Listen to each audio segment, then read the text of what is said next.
Lots of good performances by the South Shields team this afternoon, and the crowd absolutely delighted to see that performance against a very good Chester team. They'll be thrilled tonight. They will indeed. They creep a little bit closer to those playoff places. It's 10 points the gap now. South Shields leapfrogging Scarborough this afternoon to get up to 14th place in National League North. We will do a non-league local football roundup. It'll be a slightly abridged version. It'll be at half-time in the Newcastle United match, but Paul Dixon and I will be in the slightly warmer confines of the BBC Radio Newcastle studio by the time that comes around. It's been a terrific afternoon at the First Cloud Arena. The second of 3 commentaries today. We had a draw in the first game. We've had a win for South Shields in the second. Who knows what will happen at St Andrews? Birmingham City against Newcastle United. A 5:45 kickoff. All the build-up coming very shortly as well. But the final score here in National League North at the First Cloud Arena this afternoon, live on BBC Radio Newcastle. South Shields 2, Chester 0. Total Sport North East. BBC Radio Newcastle. Dominic James back in the BBC Radio Newcastle studio. Thank you very much to Colin White and to Paul Dixon. A great result for South Shields then. 2-0 winners over Chester in National League North. Just to run you through some of all the full-time results and the scores from around the country. We'll begin in the FA Cup, where it is the 4th round in the early kickoffs. Millwall, they beat Leeds 2-0 at Ellen Road. Manchester City, they beat Leyton Orient 2-1. Leyton Orient, though, they did take the lead within 16 minutes there. An absolute wonder goal from 40 yards. Jamie Donnelly with that strike, the one to remember for him. But Manchester City do progress to the 5th round. We're into the final stages between Ipswich and Coventry, but Ipswich are 4-1 up there. Jack Clark netting 2 goals for Ipswich. It's full time at Goodison Park, and Bournemouth have won 2-0 there, so Bournemouth through to the next round. Preston and Wickham, their game finished goalless, which means they have gone to extra time. Burnley, they have beaten Southampton 1-0 at St Mary's. It's gone to extra time between Stoke and Cardiff. It's finished 3-3 at full time. Fulham, they have beaten Wigan 2-1 there, and the late kick-off in the FA Cup today is Chelsea against Brighton. And of course, Newcastle United take on Birmingham at St Andrews. Kick-off there is around 45 minutes. We'll begin build-up properly with Matthew Raisbeck and John Anderson shortly. Total Sport North East. BBC Radio Newcastle. There were only 4 championship games this afternoon. Sunderland salvaged a late point, finished 2-2 at the Stadium of Light between them and Watford. Dennis Sirkin scoring in the 89th minute to rescue a point for the Black Cats. You can listen to post-match reaction to that one with Regis Labrise and Luke O'Nien on BBC Sounds now. The other early kick-off in the championship was West Brom against Sheffield Wednesday. West Brom scoring in the 96th minute to win that one, to take all 3 points. There was 2 3:00 games. Norwich and Derby played out a 1-1 draw, and Sheffield United have beaten Portsmouth 2-1 at Bramall Lane. Total Sport North East. On the station with Newcastle and Sunderland commentary exclusively live. BBC Radio Newcastle. Into League One, and there was 2 early games. Charlton, they beat Stevenage 2-0. Stockport were 2-1 winners over Barnsley. Bolton, they have beaten Crawley 4-3 this afternoon. It's finished Burton 1, Blackpool 1. Goalless draw between Huddersfield and Reading. It's finished Lincoln 1, Cambridge United 1. And the only other game in League One this afternoon was Shrewsbury against Rotherham, and Shrewsbury won 2-1. Total Sport North East. The Newcastle and Sunderland AFC podcast on BBC Sounds. BBC Radio Newcastle. Into League Two, there was 2 early games. Bradford beat Harrogate 1-0, and Swindon Port Vale played out a 3-3 draw. Into the 3 o'clocks, it finished goalless between Accrington and AFC Wimbledon. Barrow beat Gillingham 3-0. Colchester 2-1 winners over Walsall. Newport going away to Crewe have won 3-0. Fleetwood, it's finished Fleetwood 2, Cheltenham Town 0. Carlisle have lost 2-1 away to Grimsby after taking the lead after just 5 minutes. So defeat for Mark Hughes in his first game in charge. Bromley have won 1-0 away to MK Dons. to finish Notts County 2, Morecambe 0. And the other game in League 2 this afternoon was Salford against Tranmere, and Salford won 2-0. Total Sport North East. Get the latest team news, score updates and post-match reaction on Twitter at BBC Newcastle. BBC Radio Newcastle.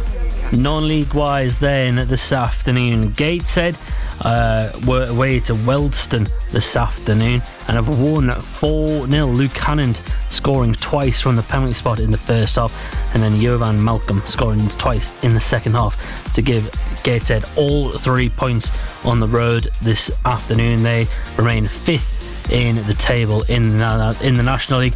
As we know, in National League North, South Shields have beaten Chester 2-0. Chester, who sit top of the National League North table. So it's a great result for South Shields, who move up to 14th in the table. Moving down into the MPL Premier Division this afternoon, Blythe Town, well, they were on course for a victory at Croft Park against Leek Town, but Leek scoring late on in that game, so it finished 1-1 to a point for Blythe Spartans. Morpeth Town, they have won 2-0 away at Whitby this afternoon, and Heaven, they're away to Matlock, but that one finished goalless.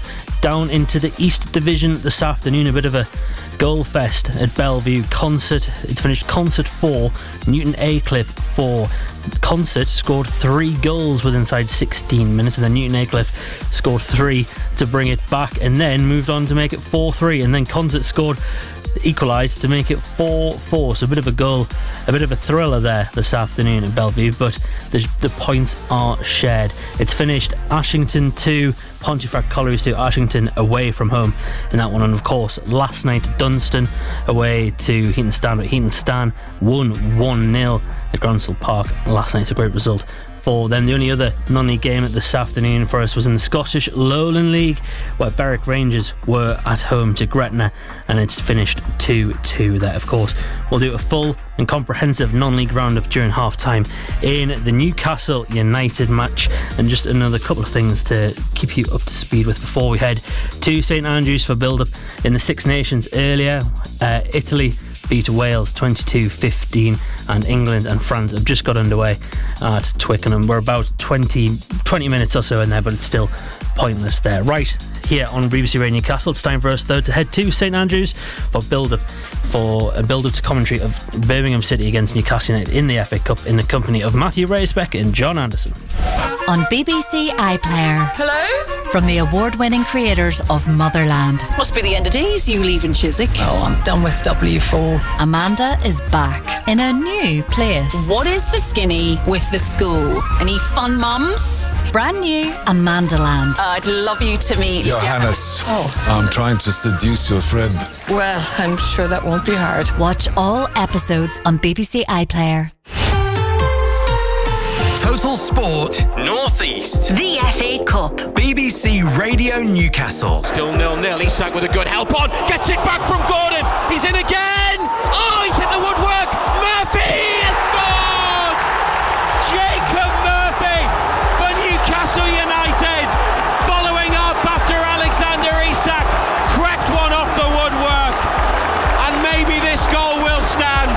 And they will take the lead on the night. Jacob Murphy, such a key player in recent weeks, might just have edged Newcastle United closer to Wembley. Raya puts the ball on the floor. Gordon goes to close down. Shares won it. Gordon! This time it's in! This time it's in from Anthony Gordon. And Newcastle United are almost there. Anthony Gordon profiting after Arsenal took a risk playing it short from the back. And he slotted it beyond the keeper and into the bottom corner. And what about this?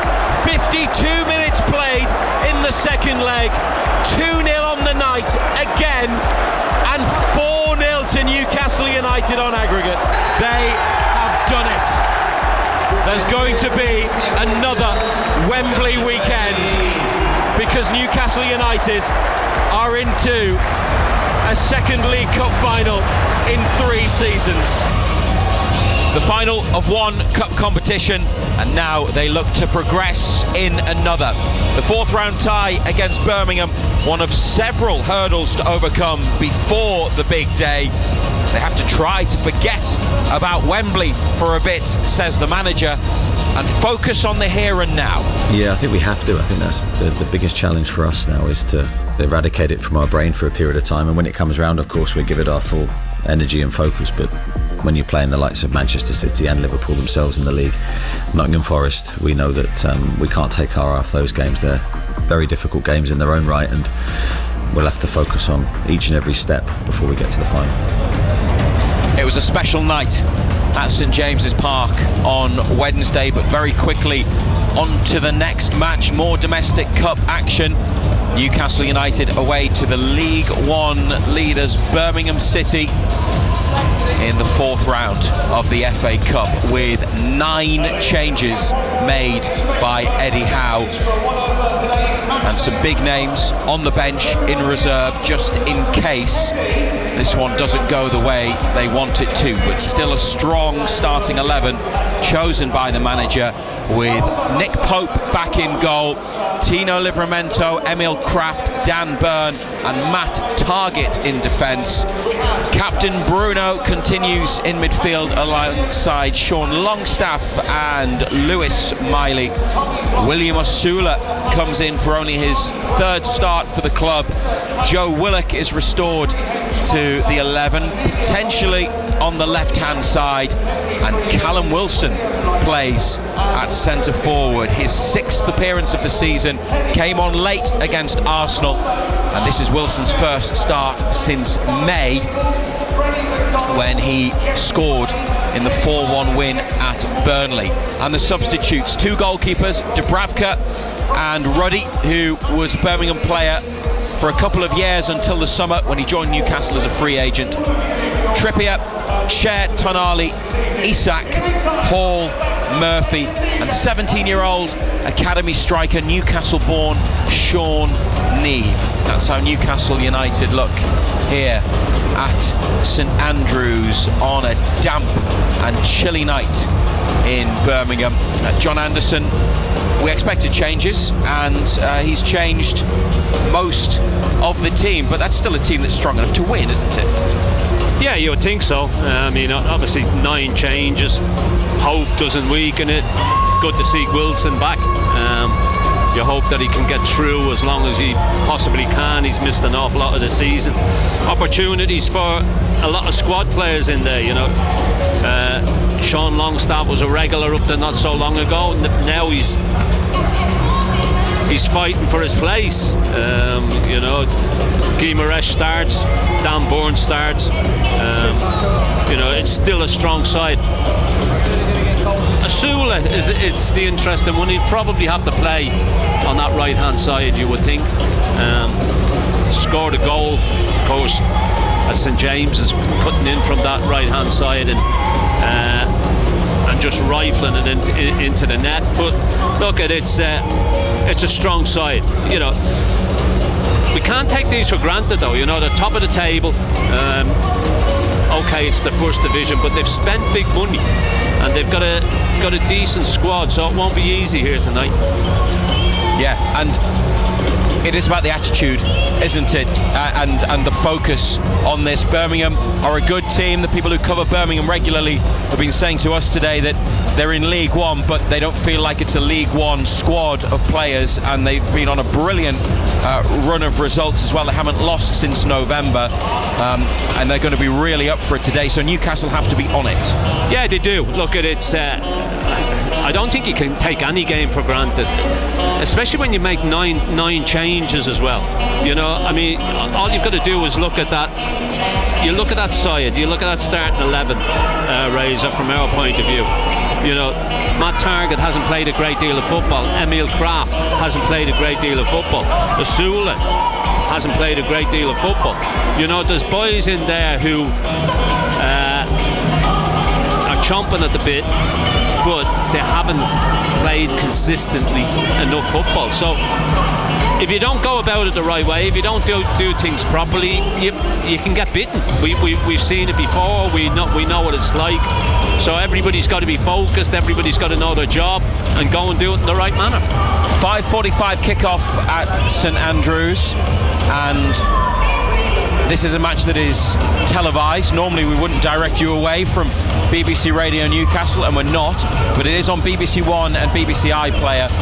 But if you want the Newcastle United angle on this match, which I suspect you might, that's why you're listening to us, then turn the sound down on the TV and listen to us either through the radio, through Freeview Channel 711, or the BBC Sounds app if you are in the UK. There is a broadcast rights restriction that means we can't put FA Cup commentaries worldwide, but it is on the BBC Sounds app. Just look for BBC Radio Newcastle in the UK, and we'll give it to you through what it means for Newcastle United today. There have been a couple of cup exits and cup shocks. I suppose you could call them shocks. While Eddie Howe's been the manager, they've gone out to League One teams twice before, Sheffield Wednesday a couple of years ago, and then the Cambridge match, which was in the early days of Eddie Howe and the new ownership. Newcastle weren't in great shape then. It was in that transfer window that ended up transforming their fortunes. They've had better times in the League Cup under Eddie Howe, but nobody, when you're a Premier League team, and especially away from home, wants to be the one that is on the receiving end of an upset. No, you don't want to get knocked out by lower league sides, that's for sure. Look at, the performance on Wednesday night was immense. It was superb. Thoroughly deserved to win the game, outclassed Arsenal in every aspect of the game. But this is a different 11, and it's a different side, and you've got to do it right, and conditions aren't great. It's not the nicest night in the world. Plenty of rain in the air. It's a chilly evening as well. So, as I said earlier, you've got to be switched on. You've got to know what's expected of you. You've got to know your job. You've got to go and do it the right way. Newcastle's players are warming up in the corner. On the far right-hand side, the away supporters have the end behind the goal to the right. That's the usual away section at Birmingham St Andrews. They've done some work on the stadium, on the stand on the far side. They've put some new seats in and what looks like a new hospitality area. They're an interesting case, Birmingham City. They've got new owners. It's a US-based group. Took over about 2 years ago. The NFL legend Tom Brady is a minority owner, but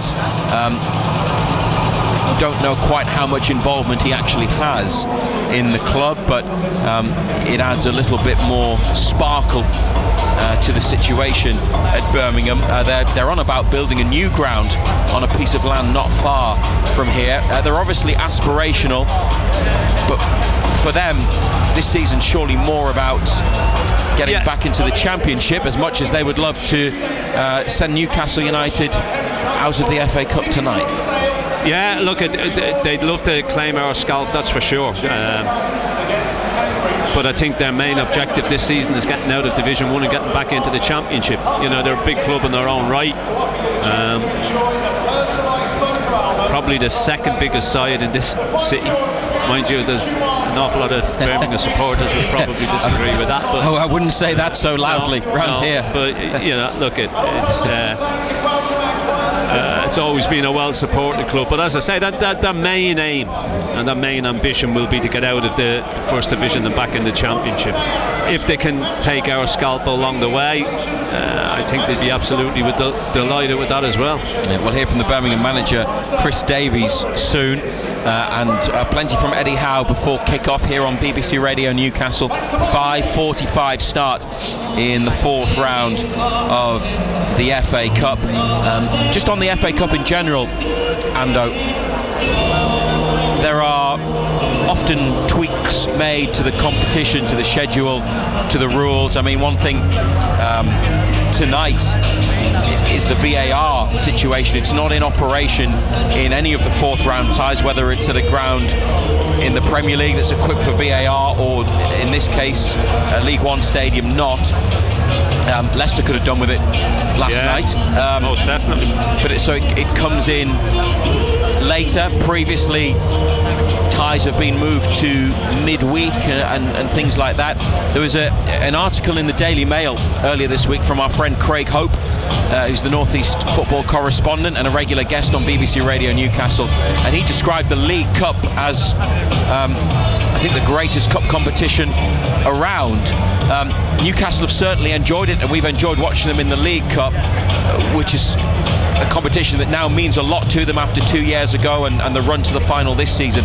But what about the FA Cup? Newcastle haven't really enjoyed the FA Cup for a very long time. So what sort of health do you think the FA Cup is in generally, and where is it in terms of Newcastle United? From a personal point of view, and it's only my opinion, I think the FA Cup has lost its sparkle a while ago. I mean, all you've got to do is look at Leeds today, a home to Championship side, home to Millwall, another Championship side, and they make 10 changes. Yeah. You know, how strongly are they taking the FA Cup? Not at all. You know, and you can even go lower than that and teams make changes. But look, it's an opportunity because everybody makes changes. I mean, you look at us, 9 changes, you know. That would, at one time, that would have been sacrilege, making them all on wholesale changes in an FA Cup type. The FA Cup, in my opinion, similar to the League Cup, just gets in the way to an awful lot of sides. You know, they've got bigger objectives. European competition, Championship sides who want to get out of the Championship and back in the Premier League because that's where all the money is. I mean, I remember being an awful lot younger, where cup final day you woke up at 10 o'clock in the morning, you got views of teams' hotels, you were on the buses, team buses going to Wembley. There's none of that anymore. You know, in fact, it's got to the stage now where you're not even sure what time the FA Cup final kicks off now. Yeah. You know, but that's unfortunately that's the nature of the game. That's the way it is. But you know, it's a competition that's there to be won, like the League Cup. You know, Hope's views on the League Cup, it's been good to us the last 2 years out of 3, so yeah, it's been great for us. But you would love an FA Cup run, that's for sure. Yeah, it's a great opportunity for them, up against lower league opposition to get through into the 5th round. The draw will be made on Monday night, and we'll see whether Newcastle United will be in it. Here's the team that Eddie Howe has selected. Pope in goal, making his first start since his injury, which came following the Brentford match on the 7th of December. Livramento, Kraft, Byrne and Targett, only his 3rd appearance, Matt Targett, of the campaign. Bruno keeps his place. He and Dan Byrne are the only 2 that stay in the team from Wednesday night. Sean Longstaff, Lewis Miley, whose only 2 starts this season have come in the FA Cup. William Osula, Joe Willock and Callum Wilson, who's played about an hour of football all season across his 5 previous appearances. And the bench: Dubravka, Ruddy, Trippier, Cher, Tonali, Isak, Hall, Murphy and Neve. If they don't need Alexander Isak tonight, they won't use him. I'm a little surprised to see him on the bench. He is someone that they will be very keen to protect as much as they can over the next few weeks, but they also need him in the other games they've got coming up before the final, but perhaps and hopefully not tonight. No, yeah, you're right what you say. You need to look after him. I mean, he's been electric. He's been different class. You hope that he's not needed tonight, that there's enough out there to be able to get the job done. Okay, he'll be needed at Manchester City next week, that's for sure. he'll be needed against Forest, and he most definitely will be needed at Anfield as well. So because as much as the League Cup final is a huge game for us, there's an awful lot of big league games coming ahead as well. You can't get too focused on the League Cup. You've got to make sure that you stay focused on your bread and butter, and the bread and butter is the league, and hopefully getting into one of those European spots and hopefully a Champions League spot. Well, you mentioned the League Cup final, Ando, and the highs of Wednesday night, but Eddie Howe today doesn't want to see Newcastle's performance levels drop. However you describe it, after the Lord Mayor shows one that's used a lot, and I get it, and that's sort of one of the dangers for this weekend for us. But I back our players' professionalism, I back our players' ability, and I have to say we've been involved in so many big games now that yes, the highs are high, of course it is, after Wednesday. We can't pretend that doesn't exist, but I think hopefully the players have become more used to then returning to work and then going, right now, how do we win the next game? And then that's where we have to live. We have to be the type of team that can adjust its sights very quickly and be very proud of our levels of performance and our levels of motivation to go and win the next game. Newcastle United just need to get used to the big occasions and then going again, says Eddie Howe. What about Birmingham? Their opponents, good atmosphere building ahead of the kick-off in 20 minutes, and we'll bring it live to you here on BBC Radio Newcastle and the BBC Sounds app. They've made 5 changes from the team that was victorious in the Football League Trophy in the quarter-finals away at Stevenage in midweek. They also won their last league fixture. They came from behind last Saturday to beat Rotherham 2-1 at home. The 5 players who come in are Ethan Laird, Ben Davies, Tomoki Iwata, Keshi Anderson and Jay Stansfield. And it's Jay Stansfield who is perhaps their main man, their biggest threat. 17 goals all season. He's 22 years of age. He was on loan last year, went back to Fulham, scored for Fulham here at St Andrews in the League Cup. Fulham went through. That's Birmingham's only home defeat, and then Birmingham signed him as a League One club for a reported £15 million in the summer. Their top scorer, he's back in tonight. So Birmingham looks like it might be a 4-2-3-1 system. Bailey Peacock Farrell, the Northern Ireland international, is the goalkeeper. Ethan Laird at right back, Christoph Clara and Ben Davies, who's on loan from Rangers and played against Newcastle in pre-season before last season, and Alex Cochrane are the back 4. Tomoki Iwata and Mark Leonard in midfield. Keshi Anderson, you might have seen one of his goals recently. It was at Huddersfield, a volley from outside the box to give Birmingham a 1-0 win last month. It was a great strike. Kieran Dowell, Scott Wright and Jay Stansfield. And the Birmingham bench is Ryan Alsop, Christian Bielik, who's the captain, who was here in his first spell at Birmingham when they played Newcastle in the Championship season 8 years ago. Alfie May, Lukas Jutkovic, who, like Bielik, was part of the Birmingham team that faced Newcastle in that Championship campaign. Lyndon Dykes, the Scottish international striker. Willem Williamson, who is an Icelandic attacking midfielder. Alphonse Samsted, Luke Harris and the former Newcastle defender Grant Hanley, who joined Birmingham last month, having fallen out of favour at Norwich.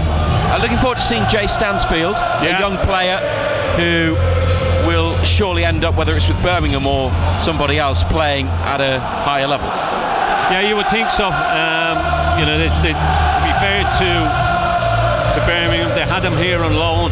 He came back and with his parent club Fulham at the time, and basically knocked them out of the League Cup. But they wanted him and they were prepared to spend money on him and spend decent money on him. You know, the money they spent, when you think that Birmingham are a League One club, and was it £15 million, I think is reported that they spent on him. So, you know, they wanted him, they went and got him, and he's rewarded him with 17 goals already. And the man in charge of Birmingham City is Chris Davies, 39 years of age, and he worked as a coach. You might have seen alongside Brendan Rodgers, often with him on the touchline at Leicester and at Celtic, but this is his first managerial role, and Chris Davies says Newcastle's Eddie Howe is someone he looks up to. I think you can only admire Eddie, regardless of the result the other night, getting to the cup final again. For me, he's the best English manager there is out there. He would have been my pick to be the England manager, and the job he's done at Newcastle has been remarkable. I know they've had investment, but they were battling relegation when he went there, and for me he's a great reference point and an inspiration. I've met him obviously previously when we've come up against his teams when I've been assistant manager, but I'm really looking forward to going up against him as a manager now. Because with that investment that Newcastle have as a club, and this is a similar story to what you're having as a League One club, comes pressure and expectation. Newcastle's a massive club, huge expectation anyway, but you add on all that investment, and it was investment, but probably not to the scales that people said externally. And then they've had challenges amongst that in the last sort of 18 months where they haven't then spent the money, and they've had other things and have had to sell players. So I think everybody knows in football what a job Eddie's done. They're a proper team. They play football, but they're physical as well. It's going to be a big challenge for us. You've been involved with an FA Cup final as part of Brendan Rodgers' staff. You've seen him in the spotlight. You've seen Ange Postecoglou in the spotlight. What's this week been like for you? It's just been a normal week being the Birmingham City manager for me. Nothing much changes. I will treat and view the Newcastle game as I will do the Cambridge game, in the sense that I will analyse them deeply and try and understand what they are and what they do and how we can beat them. Total Sport North East. The FA Cup. BBC Radio Newcastle. Chris Davies, the Birmingham City manager, speaking to our colleagues at BBC Radio WM, West Midlands. At Newcastle United, 9 changes at St Andrews. They've turned the lights down low, Ando, and they've invited fans to shine their torchlights on their phones, and there are blue LED lights around the top of the stand, and the digital boards are illuminated. Newcastle don't do anything like this, but when we travel the country watching them, you perhaps see it more often than you used to now, the pre-match lights display. They've just been playing Mr. Blue Sky by ELO. Yeah. And the crowd are participating, aren't they? But it's not for everybody. No, it's not everybody. There's an awful lot of people who aren't participating. It's sporadic, isn't it? The lights that are on. Look, it adds to the occasion, doesn't it? It adds to the atmosphere, I suppose. So it's obviously time for the teams to finish their warm-ups, because they can't really see what they're doing either. No, with the floodlights on. They've got to go in now, because they're in the dark. Yeah, that's their cue. The tunnel's in the corner to the right-hand side. Newcastle already in the changing room. Birmingham making their way off the pitch. Pope in goal. Livramento, Kraft, Byrne, Target, Bruno, Longstaff, Miley, Osula, Wilson, Willock, and a bench of Dubravka, Ruddy, Trippier, Cher, Tanali, Isak, Hall, Murphy, and Sean Neve, who's 17. It's his first time on the bench with the senior squad. Scored at under 21 level this season, but he has 7 in 7 for Newcastle's academy in the under 18 league. So talented forward player from the academy, Sean Neve, on the bench for Newcastle tonight, and what a great experience for him, whether he gets on or not, at the age of 17. Yeah, definitely. It's something that he'll remember all his career. Being involved with the first team on the first occasion is something that you don't forget. To get on the bench, he'll be hoping he gets the opportunity to come on, whether that materialises or not. But at 17 years of age, the goals that he's scoring in the younger squads, you would think that he's a boy who's got a future, and the one that they're most definitely keeping an eye on. Well, Newcastle have had more fun in the League Cup than in the FA Cup under Eddie Howe, but he's eager to do well in it this season. It's a very important competition. We enjoyed the run we had last year until we met Manchester City. That was obviously a difficult tie for us, but we did well in both competitions last year, cup competitions, and we want to try and go as far as we can in the FA Cup. But we do know this will be a really difficult game. I mean, you look at Birmingham's league form has been very, very strong. A long unbeaten run. I think they've only lost once at home, and that was to a Premier League team in the Carabao Cup. So yeah, it's going to be a good test for us and a real test of our squad strength. Finally, on Birmingham, can you take us back to 2014 when you took Bournemouth there and won by 8-0? What do you remember about that day and that huge victory that you had? I think I remember, if I remember rightly, they had a man sent off early in the game, which made it very difficult for them, and it was one of those days where everything we hit seemed to go in. Of course, good memories from that, but I think every time you go to Birmingham, or every time I've gone to Birmingham, you realise the size of the club. It is a huge football club with a brilliant support base, so I think it's a really good ground to play, and I've always enjoyed the atmosphere there. We respect them, and Chris Davies has done a brilliant job going in there and building a team that looks like it's ready for promotion back into the Championship, and a great club. Total Sport Northeast. BBC Radio Newcastle. Bruno to Tonali, and then Gordon onto Alexander Isak into the penalty area. Here's Isak. It's there! Oh, what a start! Alexander Isak with an incredible finish, and a huge night at St James's Park is off to the perfect start. Isak inside 4 minutes. Well, it's a great finish. It's an unbelievable finish. He's just whipped that into that top corner. It's an astounding finish. VAR is checking for a possible offside. It looks tight, and the decision offside is that the goal will not count. Still 0-0. Isak with a good help on, gets it back from Gordon. He's in again. Oh, he's hit the woodwork. Murphy has scored.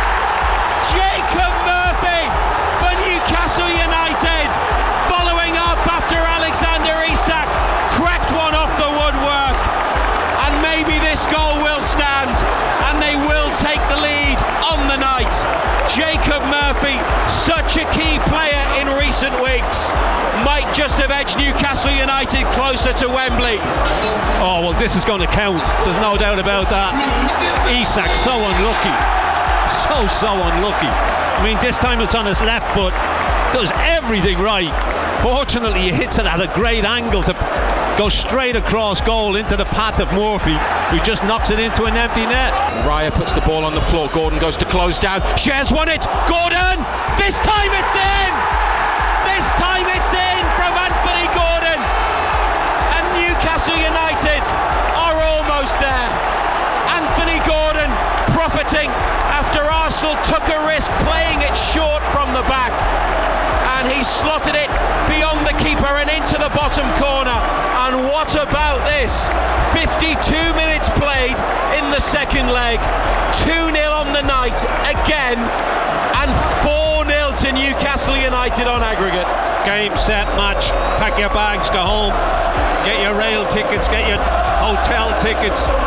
Get anything you want, because there's no way in the world Arsenal are recovering from this. They have done it. There's going to be another Wembley weekend, because Newcastle United are into a second League Cup final in 3 seasons. A special night at St James's Park. Over the 2 legs, they've been absolutely outstanding in the 2 legs. But you just don't want to get to Wembley. You just don't want a weekend in London, a Wembley weekend. You want something to show for it at the end of it. It didn't happen 2 seasons ago when we didn't play well against Manchester United. Total Sport Northeast. Matthew Raisbeck and black and white legend John Anderson. BBC Radio Newcastle. Nice to remind ourselves of what happened on Wednesday night, as if we'd forgotten. And it was our commentary from St James's Park on the night Newcastle booked their place back at Wembley in the League Cup. Today is about the FA Cup. 5 minutes to go, and then the teams will be ready to do battle. Birmingham from the top of League One and Newcastle United of the Premier League. We've just been treated to a performance by the rapper JK, who is a Birmingham City lifelong fan. They still had the lights off. It's apparently the first time they've had a live performance on the pitch before a match at St Andrews. Now Newcastle had the saxophonist performing, which was very, very good before the Arsenal match. Again, a bit like what they did with the lighting. This is not necessarily to everybody's tastes, but there is going to be a football match here. It just kind of, I don't know, it just felt like perhaps it didn't really fit, but you wouldn't think they've got American owners, would you? No, no. Something like that. But interesting part of the match build-up. We were hearing from Eddie Howe a few minutes ago, and he talked about the time he brought Bournemouth here to win 8-0. Couple of interesting bits of trivia from that 8-0. Birmingham had a player sent off, and it was David Edgar, who was once at Newcastle United. The Birmingham team that day had a caretaker manager who was Malcolm Crosby, once of Sunderland, and had a brief spell in charge of Gateshead as well. And in the Bournemouth team, both scoring goals that day, Matt Ritchie and Callum Wilson. And Wilson starts for Newcastle today. We don't know how long he'll be on the pitch for, but he does need to prove his fitness, Callum Wilson, at a key point in the season. Yeah, I mean, he's been involved in 6 games, I think, since the start of the season. Not long enough, not good enough. You know, we all know that when Wilson's fit, when he plays, he usually scores. The problem is he doesn't play enough, you know, and trying to keep him fit has proved difficult throughout his career, you know, and at 32 years of age, that's not going to get any easier, you know, trying to keep him fit. If anything, it'll probably get worse, if that's at all possible. But look, wish him well tonight. You hope he stays sound, because this run in towards the back end of the season, he could play a big part in it. Here are the two teams led out by the referee Matthew Donoghue, who's from Greater Manchester. He's a championship official, but he did his first 2 Premier League games at the end of last season. But a new name in terms of Newcastle United. The manager, Eddie Howe, has today, for this FA Cup 4th round tie, made 9 changes to his side. I'm looking for players every time I bring them either into the team to start a game or off the bench, regardless of length of time that they get to play, for them to leave a positive impression, for them to make it more difficult for me to leave them out. I don't want a set team. I don't want an 11 that continually plays. I want the squad to challenge that decision making, and the only way they can do that is in the training environment that I see them every day, and of course on the match environment where everyone gets to see them perform.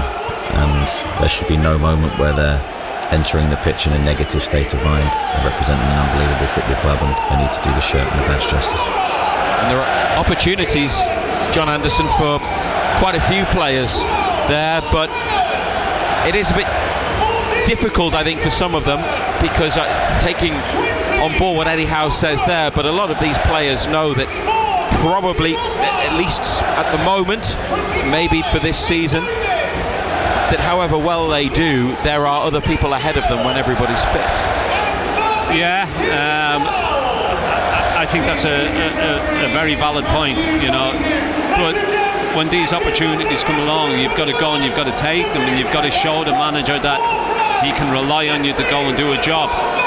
Look, I think it's difficult for the lads who are coming in, because they will know no matter how well I play. Will I start in Manchester City next week?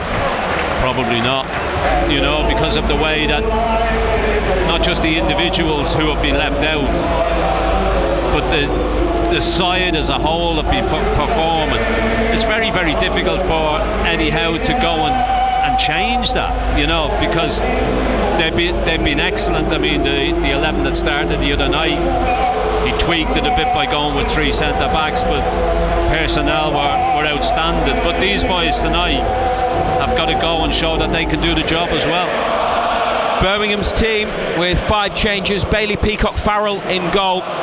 Ethan Laird, Christoph Clara, Ben Davies, Alex Cochrane at the back, Tomoki Iwata, Japanese international midfielder, and Mark Leonard, who was signed from Brighton in the summer, in midfield. Keshi Anderson, Kieran Dowell and Scott Wright, who began this season playing for Rangers before moving to Birmingham, and top scorer Jay Stansfield, who scored a late winning goal in Birmingham's last 2 matches. That's their 11. And Newcastle United, Pope in goal, Livramento, Kraft, Byrne, Target, Bruno, Longstaff, Miley, Osula, Wilson, Willock, and in reserve today on the bench, Dubravka, Ruddy, Trippier, Cher, Tonali, Isak, Hall, Murphy, and 17-year-old forward Sean Neve. Pope wearing pink, the outfield players in black and white stripes, black shorts and socks. And it's Birmingham City, the hosts, who get us underway on BBC Radio Newcastle and the BBC Sounds app and the Newcastle United website and app. Birmingham on the attack and winning a corner away to the right-hand side in front of the away supporters. Blue shirts, white shorts, blue socks for the outfield players, and goalkeeper Peacock-Farrell in green. Corner kick for the hosts on the near side of the pitch, their right-hand side. Everybody back to defend for Newcastle. Plenty of noise, isn't it? Great atmosphere. Left-footed corner to the back of the box, headed back over and then into the middle and in off a deflection. And the goal for Birmingham's been scored by Ethan Laird, the right fullback. The corner driven to the far side of the penalty area, headed back across by a free man, and then Laird connected left-footed centre of the penalty area, off a deflection, off the underside of the bar and in. What a start from the League One side. At a raucous St Andrews, it's Birmingham City 1, Newcastle United 0. Well, what a start for the home side. It's poor defender from our point. Boy stood all on his own back post and he just heads it back into an area. And nobody picks up the blue shirt and he just smashes it into the bottom corner. Great start for them. It's a wake-up call, isn't it?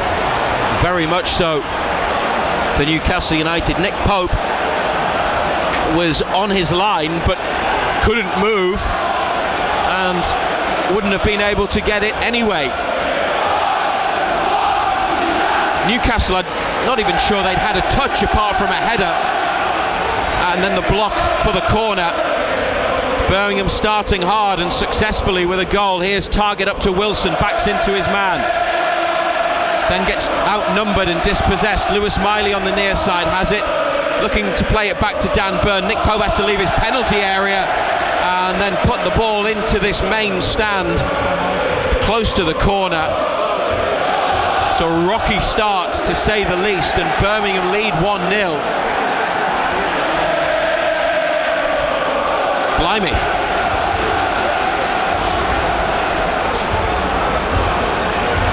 Yeah, I was just going to say prior to that as well, you just want to get a touch of the ball, you want to quieten this crowd down. The last thing you want to do is give them any encouragement and then they go and stick it in the back of the net.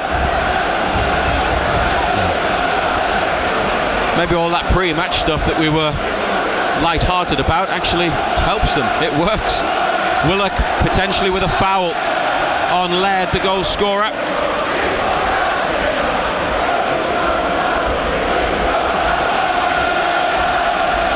In the first minute, Birmingham took the lead. The deflection was off Callum Wilson.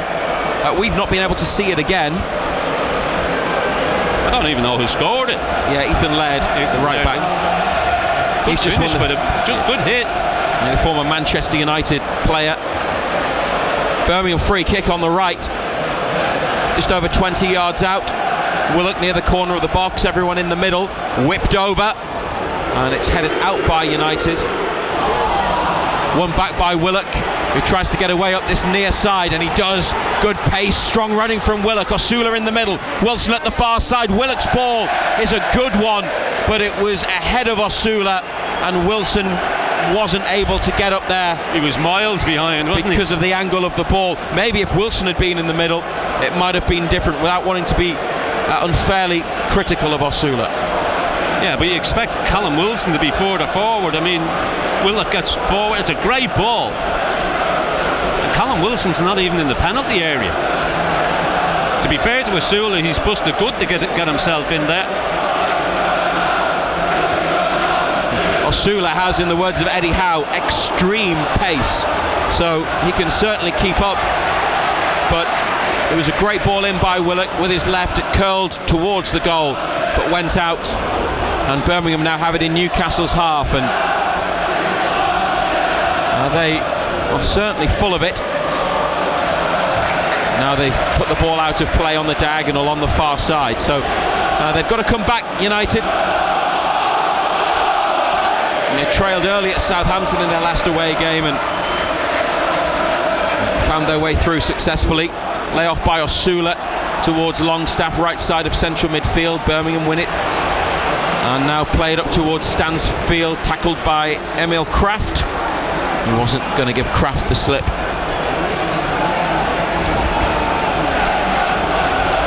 BBC Radio Newcastle and the BBC Sounds app. Back through the Austrian defender Christoph Klara, signed from relegated Bundesliga side Darmstadt in the summer. Long from the goalkeeper. Newcastle win it back. Miley to target. And then Miley to Byrne on the edge of the area. Across the penalty box to Kraft. Livramento square. Gets it. Osula is up the line. Drops in to receive. Playing on the right wing. It's a good turn by Osula. And he turned back. Yeah. Took two of them. He was away, and then he turns back.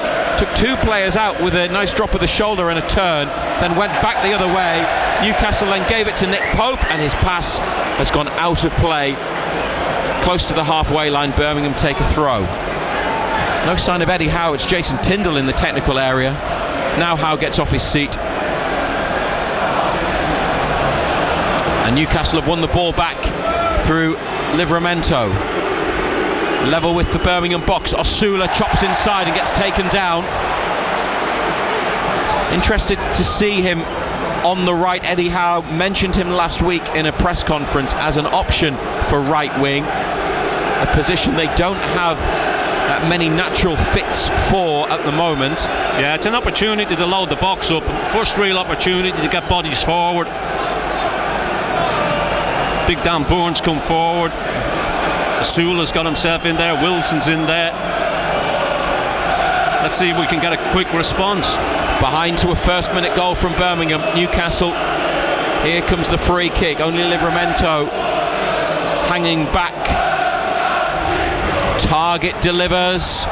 Peacock Farrell punches. Willock takes control in the middle. Tries to scoop a pass over to the far side towards Big Dan Byrne, who's on the right wing. And Bruno on halfway to Livramento. This is Miley under pressure. Finds Longstaff up the right wing to Byrne. Back to Longstaff. Into the Newcastle half to Livramento, and it goes back to Pope. Good pressure, isn't it?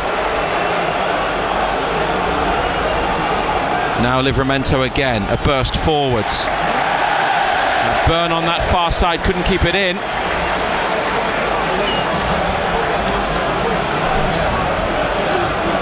And Birmingham well on top and with the lead in this early period. Behind to Bromley as well early on in the third round. It's happened again in round 4.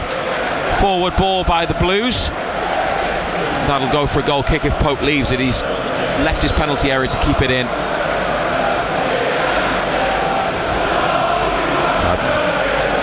Byrne could get it. It's instead thrown to target. Up the line to Willock, and Joe Willock flicks it through his legs and off the defender. Klara, who's a big lad. The blonde-haired Austrian on the near side. Throw for United. Byrne back to Pope.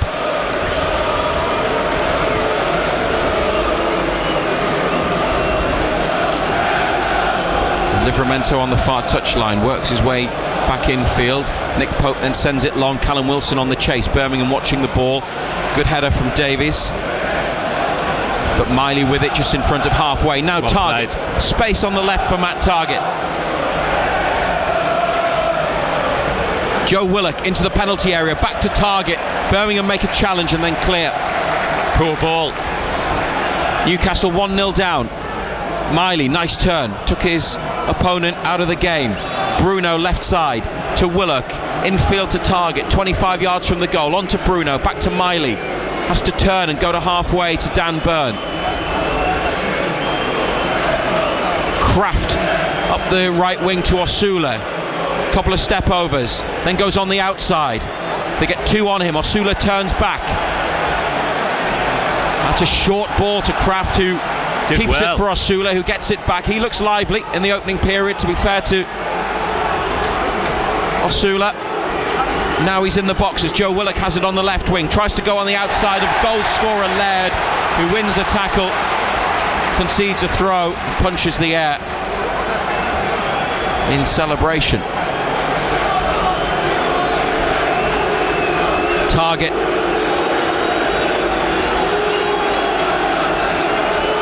Looking for a runner, an option. It's back to Byrne, 30 yards out. He lets it come. And then from inside the Birmingham half back to Nick Pope. The home team push up.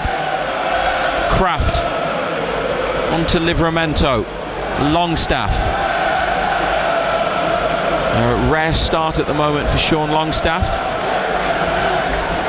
Lewis Miley there in the middle of midfield.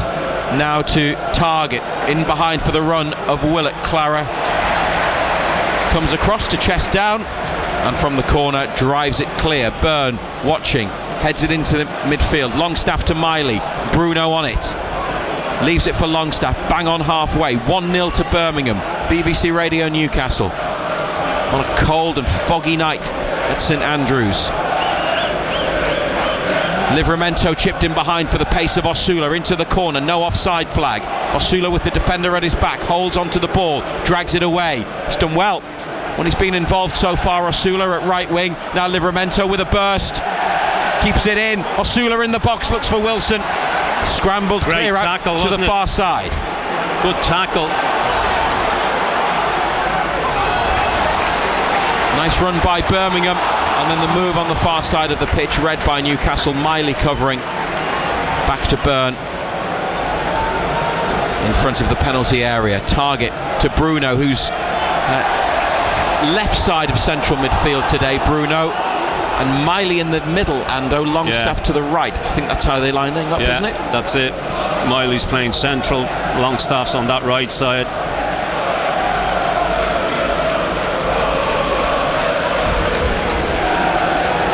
Ball at the feet of Emil Kraft.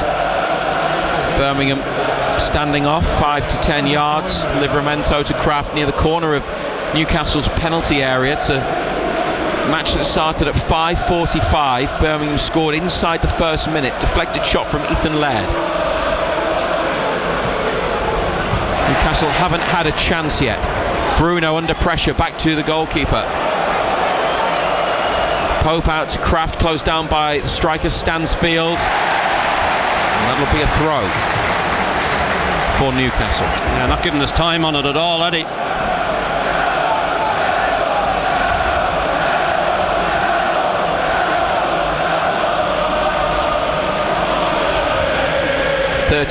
Played. Throw from Livramento. Bruno comes across. Miley's available more centrally. He gets it. Great touch from Miley. Got away from his marker, but then a heavy second touch. Birmingham win it back, and Wilson with the pressure as they play it back to goalkeeper Bailey Peacock Farrell. And the goalkeeper gets it again. Wilson on the edge of the area. Over it comes to Clara, the captain. Laird on the near touch line, inside, where it's received by Scott Wright. And now Clara drags it away from Willock. Inside to Wright on the turn away from Byrne. And a good turn of pace, and he's still going. But the referee brought it back, and Birmingham might have been better served having the advantage, as Dan Byrne is now yellow carded for the challenge. The pull back on Wright. Oh, he was treading water, wasn't he? He just turned him, and he's away from him, and he's hanging out of him. I'm delighted he brought it back because he was away.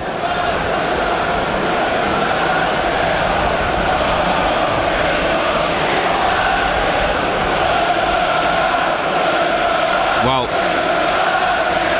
not great so far. 1-0 down, and Birmingham, there's a real buzz here at St Andrews, in the stands and on the pitch as well, full of energy. And Newcastle, with 9 changes, have not got going. Here's the free kick close to the centre circle, right of centre though, chipped forwards by Mark Leonard, the central midfielder. Clara heads it back across on the volley. Oh, what a save! Nick Pope diving save out to his right, and Newcastle get a goal kick in the end after the clearance is blocked. But Birmingham hit one there. Keshi Anderson, left-footed volley inside the box, and that could have been 2. Oh, it's a good save. Okay, it's at a decent height for him, but he has to go full length. Strong right hand to push it away. And it's the same type of ball. Yeah, it was corner ball, kick, isn't it? right side, headed back over for the goal. Yeah. Free kick to the right-hand side, headed into the middle, and Nick Pope had to be alert to that. Birmingham 1, Newcastle 0. Throw in on the near side for the home team. It's a blatant push in the back. The referee doesn't give it. Willock with the challenge there. They could have had the free kick, but they don't get it. And Laird with his long sleeves and gloves.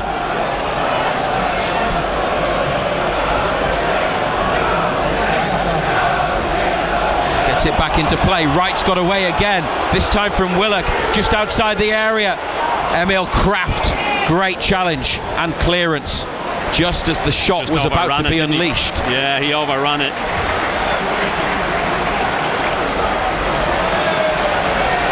Birmingham go back to the goalkeeper. We've seen very little of Newcastle in the attacking third, apart from one cross from Osula. Ball may have from Livramento, a move involving Osula, and the free kick Osula won, which was put in and then dealt with. Longstaff to Byrne, closed down by Wright just inside the area, but he finds target. Now Bruno, left-footed, digs out the pass. Willock lets it bounce, and Clara sticks it into the stand. Throw for United 20 yards from goal. 1-0 down. Bruno, target up the line ahead of him.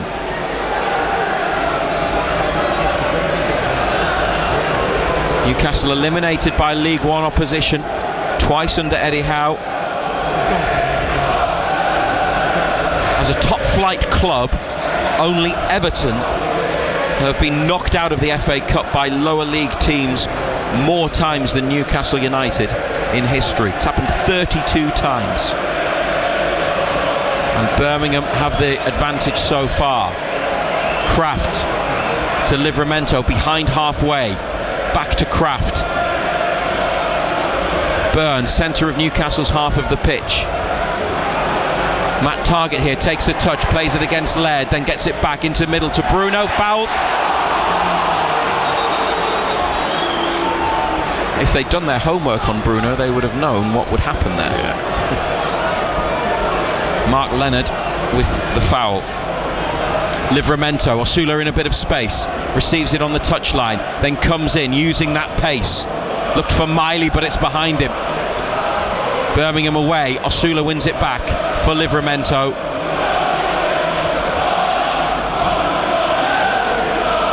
Kraft, now Byrne. Target on the near touchline. Back it goes to Byrne.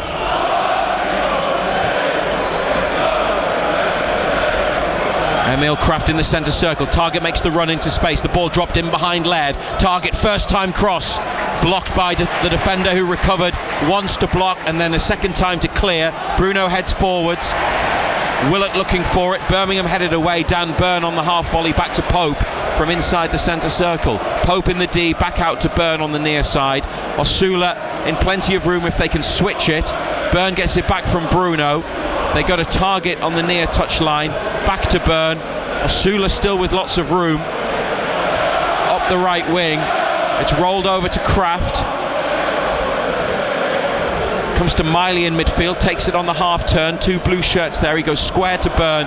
Now Kraft, bit of space in the Birmingham half. Wilson makes the run, inside to Longstaff, looking for Willock. Birmingham win it back, and then clear towards the halfway line. Byrne watching the ball, brings it down. Got away from Stansfield, but it's won back by Kieran Dowell.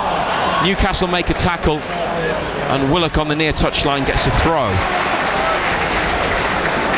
They just can't settle or get hold of the ball, can they really? They've been put under so much pressure, they're not getting any time, they're just smothering them. As soon as a ball gets knocked into advanced positions, there's 2-3 blue shorts around black and white.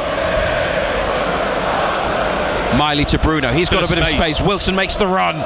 Bruno's pass cut out by defender Ben Davies, intercepted by Davies. It was straight at him.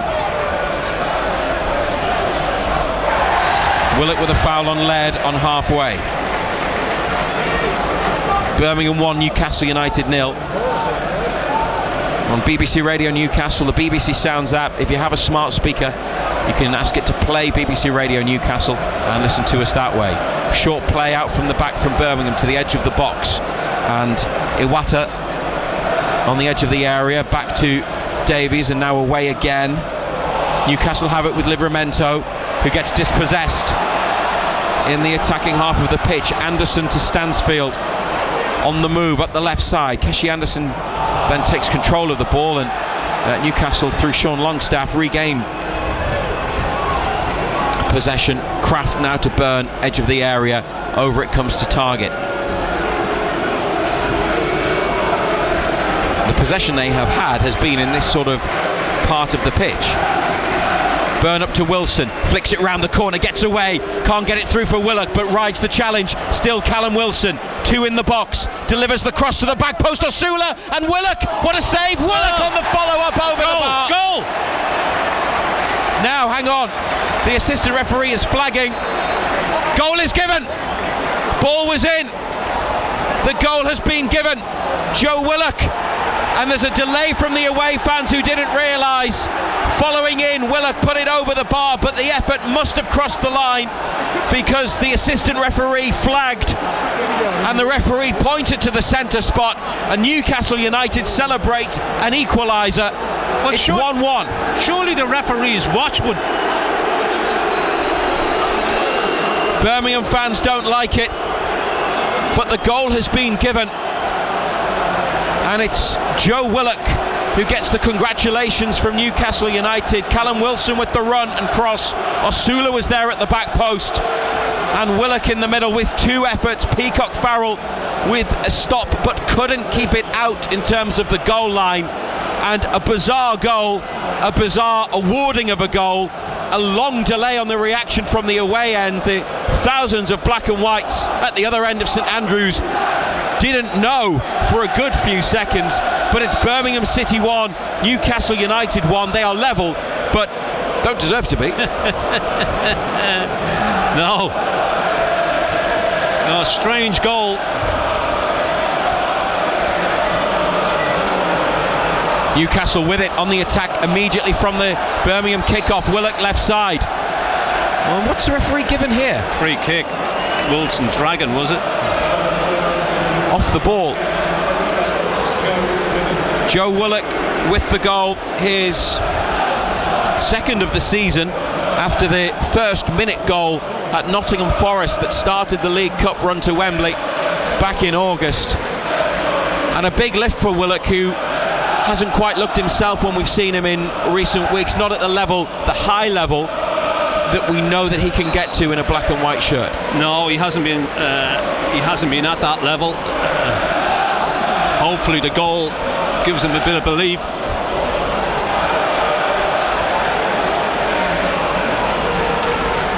We don't have access to a television replay, so we may need some help from the BBC Radio Newcastle studio tonight with incidents and decisions.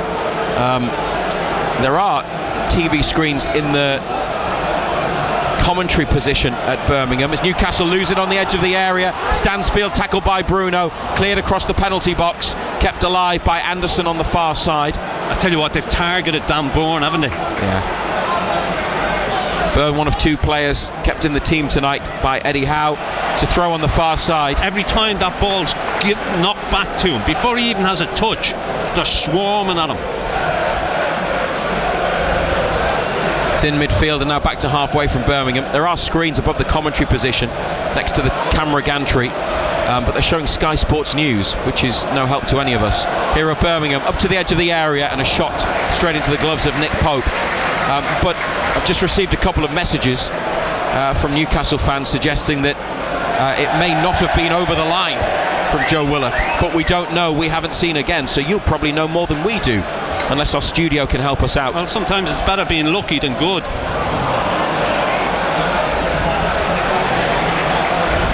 Like Manchester United last night. Like us tonight. Yeah. Peacock Farrell onto the chest of Stansfield, now in midfield with Dowell.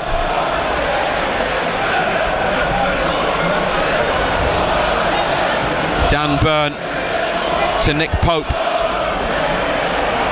Closed down and a long ball looking for Osula. Oh, what a touch! Brilliant from Osula. Now he's away up to the penalty area. Might go it alone. Good hit. Strong strike.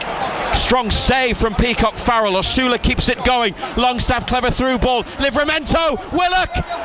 Is it in again? Wilson gets the touch and it's there. Callum Wilson, on his first start since his return from injury, has put Newcastle United into the lead.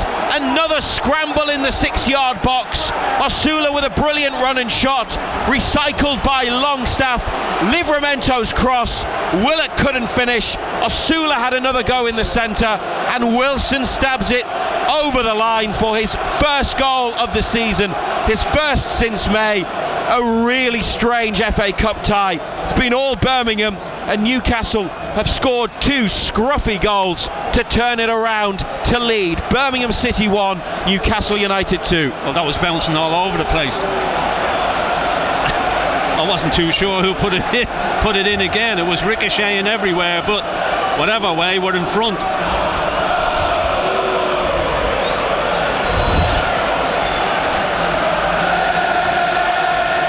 Interesting. Osula's pace. He's direct, he's quick, he's eager.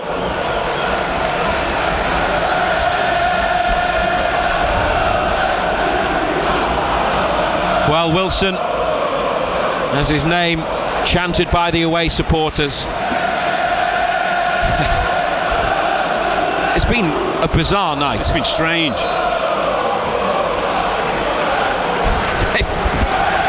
They're 2-1 up, having been 1-0 down inside a minute, and they've hardly played any football, but they've made Birmingham pay. Really like the run and the take and the run from Osula, who's won a free kick on the right wing, a good 40 yards out in the lead up to the goal. His shot was low down, it was powerful. The goalkeeper had to be strong to push it away from goal. But he's had, I think, a positive night so far, William Osula, when he's been involved in the attack. When he's got on the ball, yeah, he just gets on it and he just runs with it. He's raw, that's for sure, but he's got bags of pace. Newcastle United lead 2-1 from 1-0 down. Led in the first minute, Willock on 21, Wilson on 26. And from what we're hearing, because I repeat, we haven't seen it again, the Willock goal, it may not have been the whole of the ball across the line. But no VAR. But the referee's got his watch. But, well, no goal line technology. Does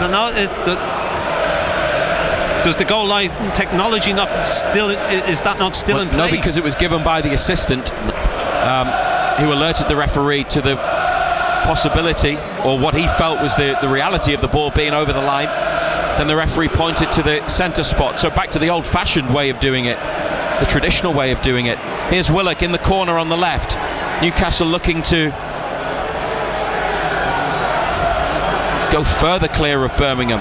Bruno to Miley, and the volume level has been turned down several notches and the belief has drained from the home sections of St Andrews. They were having the time of their lives at 1-0 for 20 minutes. Osula with a throw on the far side that he has won, but the referee has overturned the assistant's decision and given Birmingham a free kick. Newcastle 2-1 in front.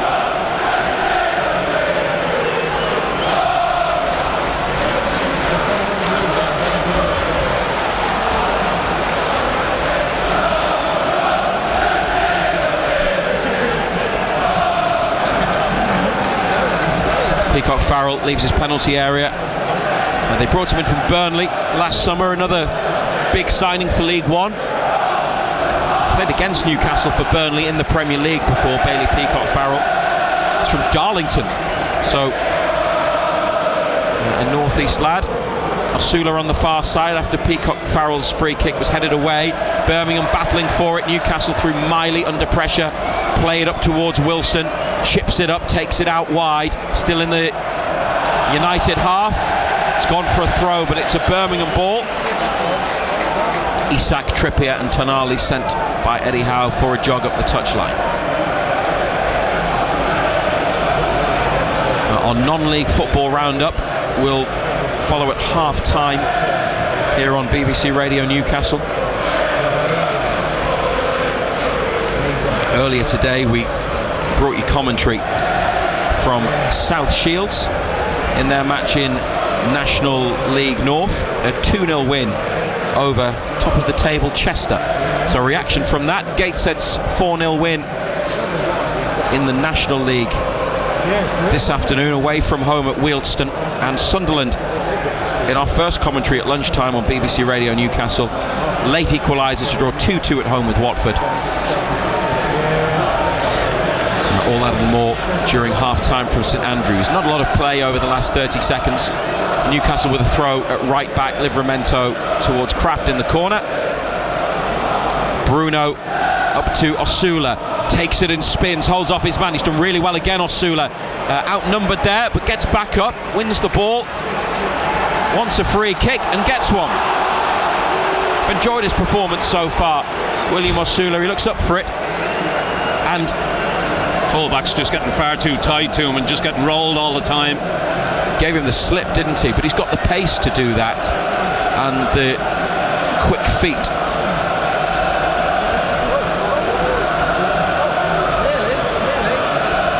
It's just ahead of the halfway line, and Bruno chips it into the box. Byrne flicks on. Willock's there. Offside. It's in again, but it's offside. Joe Willock got the touch from Dan Byrne's flick on. Newcastle with the ball in the net for the third time tonight, but it will not count. It's offside, and it looks like the correct decision because they've now found the correct channel for the television screens in the commentary box, and we can give you a better sense of what's going on because we can review the decisions. Byrne's header on, Willock was offside. Willock's won it back in midfield, and then Birmingham through Leonard with a shoulder-to-shoulder challenge just as Willock was about to slip Callum Wilson in. And now on the far side of the pitch, Keshi Anderson slips away from Livramento. 15 yards out, Anderson's cross, Stansfield! Oh, he's got to score! Header at the near post, just wide from Jay Stansfield. Great wing play from Keshi Anderson, and that's from point-blank range. Birmingham's top scorer has missed a glorious chance to level it up at 2-2. What a ball! Unbelievable ball whipped in. A lot of pace on it, and he's got to score. Gets between Kraft and Bourne. Huge chance to get Birmingham level and puts it wide. 33 minutes played on BBC Radio Newcastle and the BBC Sounds app. An attempt at a glancing header more than anything from Stansfield. Perhaps wanted to get it across goal. Off his shoulder. And it's just gone past, might have brushed the post. It remains Birmingham 1, Newcastle 2. Willock and Wilson. Osula having a hand in both, actually credited with the assist for both. Here he is on his chest on the right wing, onto Livramento. Livramento back to Osula. Left-footed ball, that's Well, that's the worst thing he's done all night, having played a part in the build-up. Just swung it into the box too high for Wilson, who has a word with him, and Osula acknowledges the cross there that was overhit. Just a little bit, yeah. Just pulled it back on his left foot. Just swung it in there, but far too much on it.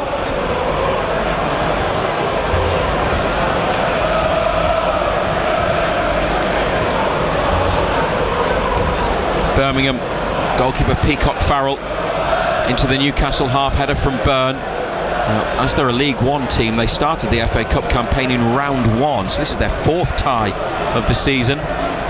They get the ball back to the goalkeeper through defender Davies. Wilson closes down. Peacock Farrell long again, looking for Anderson. Too high, so Livramento with a throw to take. They've won it, Sutton and Blackpool, before beating Lincoln here in round 3. Osula's missed the absolute sitter. Goes through his leg. For the Wilson goal. Yeah. Just seeing it there. It just goes straight through his legs. Pope to Byrne, who's wide of goal on the goal line, then out to target, deflected and collected by Clara for Birmingham. The defender into midfield. Laird tried to nutmeg Target, who shut his legs and played it up the line for Willock, surrounded by blue shirts. Willock chops inside and gets away, then beats another. Osula to the right, receives it from Willock. Here's William Osula, cuts inside, shot is blocked, he gets another chance, and Birmingham defend, and Osula eventually makes a challenge, and it goes behind for a goal kick. Just got caught under his feet, never really looked in full control of the situation, Osula, when found by Willock in the box, but he had a couple of goes there to extend Newcastle's lead. Yeah, he sort of does everything at 100 mile an hour, doesn't he? Needs to slow the revs down a little bit, but Birmingham leaving themselves open because they're getting so many people forward. They give it away in bad areas, and the pace of Willock, the pace of Osula is causing them all sorts of problems. And Willock did so well to drop the shoulder, come inside, and then do it again to another player. And here he is once more, Joe Willock. Bruno Guimaraes onto it now, wanting. Usually gets a free kick for that. Usually gets a free kick for that. He would in the Premier League. Yeah, it was. That's why he's won all. He just threw himself to the ground there. A challenge with Iwata, the former Celtic midfielder.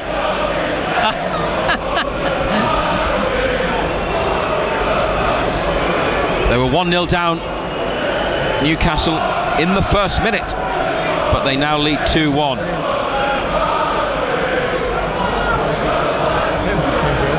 It's the first meeting between the clubs since the Championship season. There was a goalless draw here in the league after a 1-1 draw in the FA Cup. Here's Wilson, played in, Peacock Farrell comes and clears. Osula, goalkeeper's off his line. Osula's gone to beat him, but he went low down, and Peacock Farrell got back in time to make the save. Did he? Again, he just needs to slow down a little bit. Just get the ball out of your feet.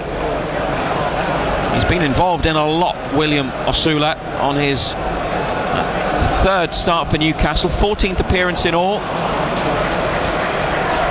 Miley to Target, facing his own goal, back to Pope. Stansfield right on top of the keeper. Kraft inside the penalty box, drags it away, tries to take it out to the far touchline, immediately met by Dowell. Ball has stayed in. Birmingham applying pressure on Newcastle, but United eventually get a throw next to the corner flag. So the last FA Cup meeting went to a replay. Newcastle won at St James's in 2017. No replays tonight. No. That's then tonight.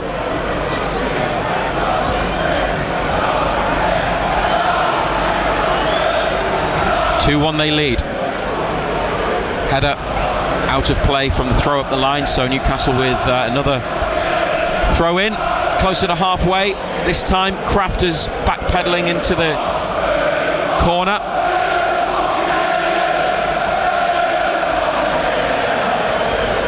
Livramento with the ball, no hurry to take the throw. It goes back to Kraft. Byrne in the box. Pope has come wide of his goal, potentially to get it. Kraft gets it up back to Livramento. Birmingham regain possession in the centre. Longstaff with a challenge near the edge of the area. Then Birmingham win it back after Longstaff had tried to clear. Ball rolled through to a man in blue in the middle, then played back and the shot straight at Pope. That's a massive chance for Birmingham. Another one. This time it was Scott Wright, the midfielder. Just didn't put his foot through it, did he? Just tried to pass it, and he passed it straight into the arms of Pope. Just put your foot through it. On the penalty spot, right foot straight at Pope, next to his right hand post. Bruno wants a foul in midfield, doesn't get it. Birmingham play on with Kieran Dowell. And now Keshi Anderson. Jinks inside, then goes outside. Lots of ability, Anderson, former Crystal Palace young player. Here's a cross from the left, target with a header down. Met by Birmingham, edge of the area, and what a hit that is! That's an unbelievable strike. They are level. Nick Pope had absolutely no chance, and Tomoki Iwata coming onto that at the edge of the area has unleashed a rocket into the top corner of the net. What a goal for the home fans to celebrate. It's Birmingham City 2, Newcastle United 2. Well, you don't stop them. I mean, that's an incredible hit. It's not the greatest defensive header. Kraft's always going backwards. Just can't get enough elevation on it. Falls, 22, 23 yards out. He's come onto it, and he has just rifled that. That is, it's past Nick Pope before he even moved. Oh dear, that just flies in. The half volley, you don't see many better hits than that, and the technique is absolutely glorious. 40th minute, Birmingham City 2, Newcastle United 2. The home fans have found their voice again, and Newcastle, who didn't deserve to be in front, and then the match had started to drift a bit, have been pegged back. They've taken the kick off, and now they've got to do it again for some reason. Yeah. So the ball is now back in play. 2-2 the score. Longstaff back to Pope, and Kraft on the right corner of the penalty area. Osula wins a free kick just past halfway. The Newcastle uses his body well. The Newcastle United video analysts and a couple of members of coaching staff make their way from the row behind us down towards the changing room to wait for Eddie Howe and the players at half-time. There's Alex Cochrane, the former Hearts defender, another one of their big signings, more than $1 million in the summer, Birmingham, who made the challenge on Osula. Bruno's free kick, Osula helps it on. Willett can't get their edge of the area, it's stabbed out of play by Cochrane. Didn't think it had gone out, thought it was spinning back in. Sorry, Ray. It's alright. Target takes the throw, and here is Livramento back to Burns, stabbed forwards. Wilson looking to get the better of Clara. And Birmingham keep possession on the far side. Cochrane here in the corner, the line to Anderson, and away into Newcastle territory. 2-2, Burn back to Pope. Pope back out to Burn, and now Target, but not much on. We'll try to go forwards, has to turn inside, and then give it back to his goalkeeper. Wright closes down, Kraft gets it, pushes it on to Livramento, now for Longstaff, and they've got a chance to get away, Newcastle. Longstaff up the right wing for Osula, Wilson in the centre, Osula, cross blocked and out for a throw. It's been an interesting game, hasn't it? It's been an uncomfortable half.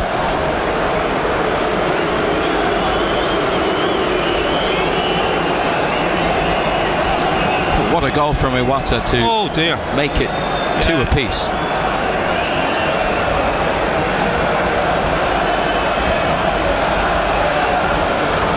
Throw for Livramento. Wilson using his body, gets into the box and wins a corner. And that's Newcastle's first of the night. Well, hopefully they can make something of it. Matt Target and Bruno Guimaraes go towards the ball on the far side of the field. Jason Tyndall is quite agitated, pointing at something. I think it's for Joe Willock, who is on the edge of the penalty area. Kraft and Byrne next to the penalty spot. Wilson back post. Referee is talking to Dan Byrne, and now retreats. Referee Matthew Donoghue outside the box. And here's Newcastle's corner kick late in the first half. 2-2. Target runs away. Bruno, an outswinger. Clara with a comfortable header clear. Livramento with a difficult bouncing ball. Lifts it now back up into the box towards Wilson. Longstaff tries to get there on the far side. And a good burst from Stansfield up the left wing. Still going, away from two in black and white. Jay Stansfield into the penalty area. Longstaff recovers and comes away with the ball after a block challenge with Stansfield. Bruno now. Good battle that, wasn't it? Livramento. Osula trying to run in behind. The ball has beaten him. It's a throw.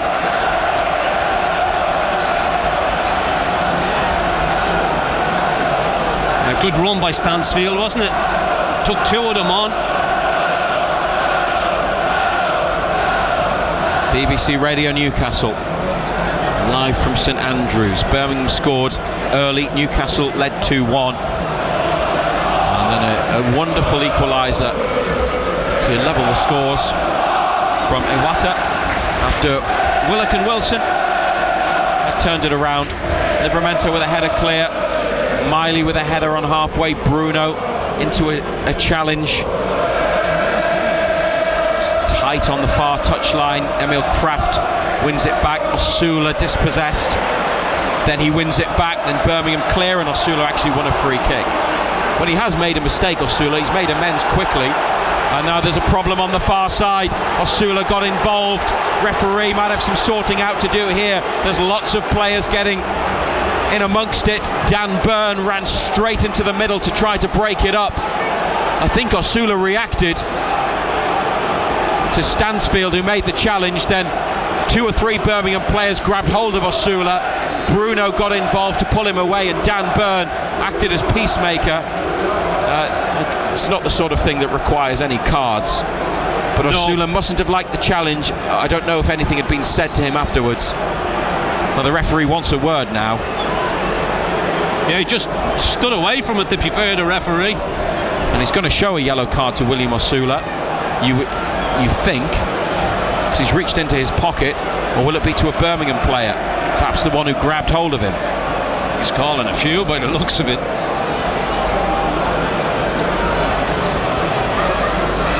So a good first half, William Osula. Hasn't got everything right, but he's played his part. He's used his pace. Had some really good touches.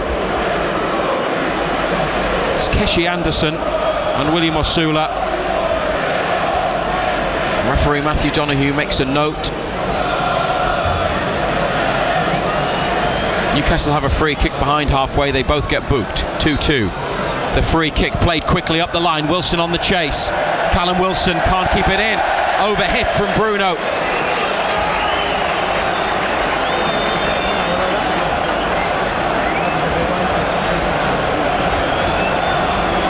Now there's a balloon on the pitch that's blown on from the stands, and the goalkeeper Peacock Farrell bursts it with his studs, preparing to take a goal kick, but no time for that. There's the half-time whistle. A strange match in many ways, not at all comfortable for Newcastle United, behind very early. Two scruffy goals turned it around, and then a stunning goal, John Anderson, means it's 2-2. Yeah, it's been a real weird game. It's been 100 miles an hour. Everything's been so quick. Asula, quick, direct. Just needs to slow down a little bit. Two weird goals, strange goals. I mean, the equaliser for them is an absolute. You can't put any blame on anybody for it. It's just a worldy hit. It flies in top corner. But it's well balanced. It's been played at a good pace. And it's been one or two meaty challenges as well. To be fair, the referees let things go.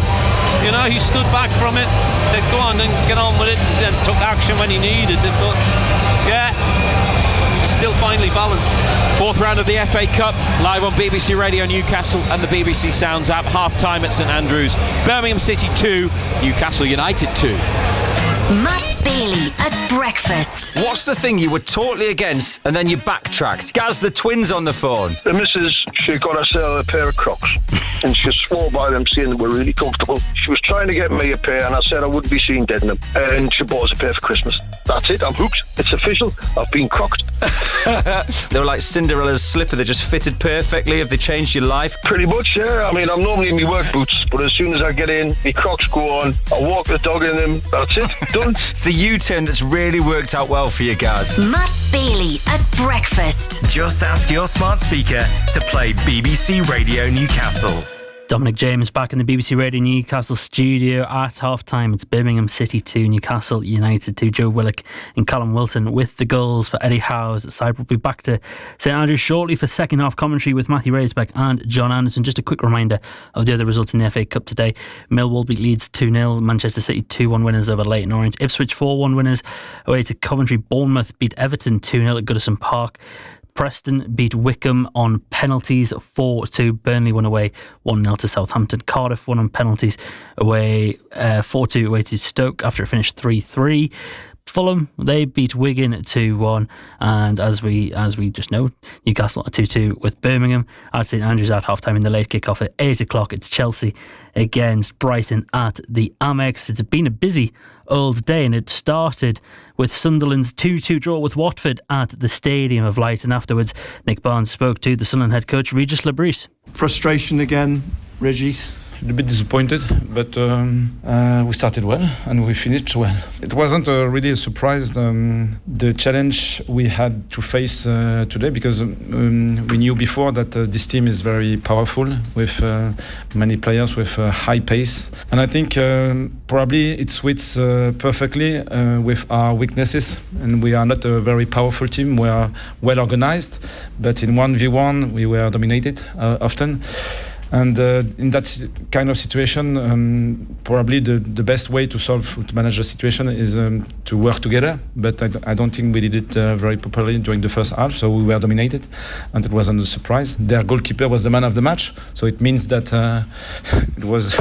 we had the chances to win at the end. So it's always like that. You have to face with different challenges, and this one wasn't the easiest one. We knew before, and it was already clear Watford is a good team with strong individualities, and at the end we changed the dynamic, so it's a new experience. That is the Sunderland head coach Regis Labrise speaking after Sunderland's 2-2 draw with Watford at the Stadium of Light. The full interview is available to listen to on BBC Sounds. But now we're going to be turning our attentions to non-league football. Local football. Total Sport North East. BBC Radio Newcastle. This is the local football roundup here on BBC Radio Newcastle, the best place to hear reaction to the day's non-league games in the North East. We'll hear from some of those involved in today's games in just a moment, but first with a roundup of all today's results is Callum Rowe. Cheers, Dom. Starting in the Vanarama National League, Wellston 0, Gateshead 4. To the Vanarama National League North, South Shields 2, Chester 0. In the Pitching In Premier League Premier Division, Blythe Spartans 1, Leek Town 1. Whitby 0, Morpeth Town 2. Matlock Town 0, Hebburn Town 0. In the Pitching In Premier League East Division, Heaton Stannington 1, Dunstan 0. Pontefract Collieries 2, Ashington 2. Consett 4, Newton Aycliffe 4. In the EBAC Northern League Division 1, Blythe Town 1, Crook Town 1. Birtley Town 1, Redcar Athletic 3. Borough Rangers 3, Towlaw Town 1. Gisborough Town 0, Easington Colliery 3. Kendal Town 3, West Auckland Town 3. Marsk United 0, West Allotment Celtic 1. Newcastle Benfield 4, Whitley Bay 0. North Shields 2, Shildon 6. Northallerton Town 2, Penrith 1. Wickham 0, Seam Red Star 1. And Carlisle City against Newcastle Blue Star was postponed due to a floodlight failure. In the EBAC Northern League Division 2, Horden CW 2, Washington 1. Yarman Eagles Cliff 2, Redcar Town 1. Bedlington Terriers 0, Chesley Street United 0. Alnwick Town 7, Grangetown Boys Club 0. Darlington Town 2, Billingham Town 2. Eschwinning 2, Bolden CA 3. FC Hartlepool 2, Thornaby 1. Prudhoe IC Seniors 2, Sunderland RCA 2. Sunderland West End 1, Jarrah 2. And finally in the Scottish Lowland League, Berwick Rangers 2, Granter 2008 2. Back to you, Dom. Callum, thank you very much for all of those. Let's start with our commentary game this afternoon. South Shields win over National League North tabletoppers Chester. Colin White and Paul Dixon were at the First Cloud Arena for us this afternoon, are now back in the warmth of the studio. Colin, we talked before the game about South Shields' inconsistencies, but they definitely showed their best side of that today. Yeah, absolutely. The two runs that we talked about before the game started today were that Chester had won 7 in a row and South Shields were yet to win in 2025, and obviously both of those came to an end today. South Shields were fantastic value for the victory. They were the better team by a reasonable distance in the first half, only 1-0 up at half time. A really scrappy goal that we're going to hear Elliot Dickman talking about in a minute, which they don't get very often, but they deserved their lead, had two or three other good chances that they didn't take. Chester made 2 changes at half-time, came out and were in charge really for about 20 minutes. It was quite a long storm that South Shields were having to weather, but weather it they did, and they dug in and they were physical and they were disciplined defensively and did brilliantly. I mean, didn't even give away the odd free kick, but wasn't a single yellow card given away for a foul. There was only one for dissent at one point. So that was great, and then the second goal was just terrific. So simple in many ways, just one ball forward, one header knocked down, and Paul Blackett smashed it home. But they were very, very good value, and the biggest compliment we can play them, Paul, if I get my letters out the right way, is that one of them started the day top of the table, one of them started the day 15th, and you would not have known which was which. Not at all. I mean, you said it there, Colin. The first half was sensational. I mean, the pace of the game was brilliant. And, you know, they've got that in them, South Shields, and I think they needed to do something against Chester today. They did. They got 3 points, and it's pushed them a little bit up the league. Only one place up the league. They're up from 15th to 14th. After the final whistle, I had a chat with their head coach, Elliot Dickman. You know, we've suffered a little bit, especially early in the second half, and we knew they would come at us, and we knew the game would be difficult. But like I say, the players have weathered the storm. The players have stuck together. You know, we've made some crucial blocks and interceptions, and you know, just thrilled to bits for everybody involved because, you know, like I've said before, we want to dominate games. We want to control the ball, and I don't think we did it as often as much as we normally would. But you know, there's more than one way to win a game of football. I think the principles were still there. The way we're playing that we want to try to do was there on occasions, but ultimately it was about making sure that we stuck in and we looked after each other and we outworked and outfought them, and I think we did that. And you got a scrappy-ish goal that you'd been crying out for. Yeah, when I went in, I was actually thinking of our conversation yesterday, and it's nice to get one at last, you know. And you know, not that I want to take too much away from Kyle, because I thought Kyle Crossley was excellent today, and you know, just delighted for him. He's scoring goals. You know, he's a real team player. He makes, you know, a lot of effort, puts a lot of running in for the group, and you know, the fact that he scored and maybe he could have had more. You know, a couple of times he's been a little bit unselfish trying to play others in when, you know, I think sometimes he's got to back himself and shoot. But yeah, delighted for him. But the whole team, you know, from start to finish, we worked hard, and you know, like I said, you know, it was a tough game. You know, we knew what they would be like. We knew that they wouldn't go away. They would be relentless themselves, and you know, we had to make sure that we came out on top. And yeah, credit to the lads.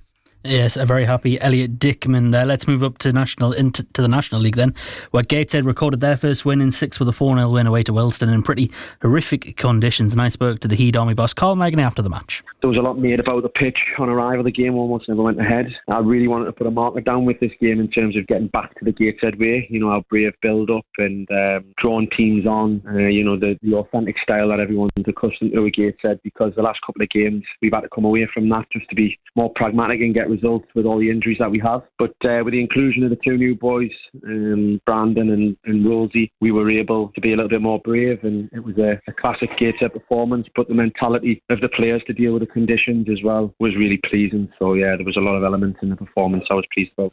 There was a thought in my head to think, look, on that surface, do we really go brave and build up around our box? But I thought, nah, we're going to wholeheartedly stick to what we believe in, and we did. And we reaped the benefits from that. We were exceptional. We dealt with the conditions and the pitch really well. And we posed Wealdstone so many different issues with our play. It was a really pleasing performance. You look at the disruption that we've had mid-season when, prior to the York game, we're 2 points off the top of the league.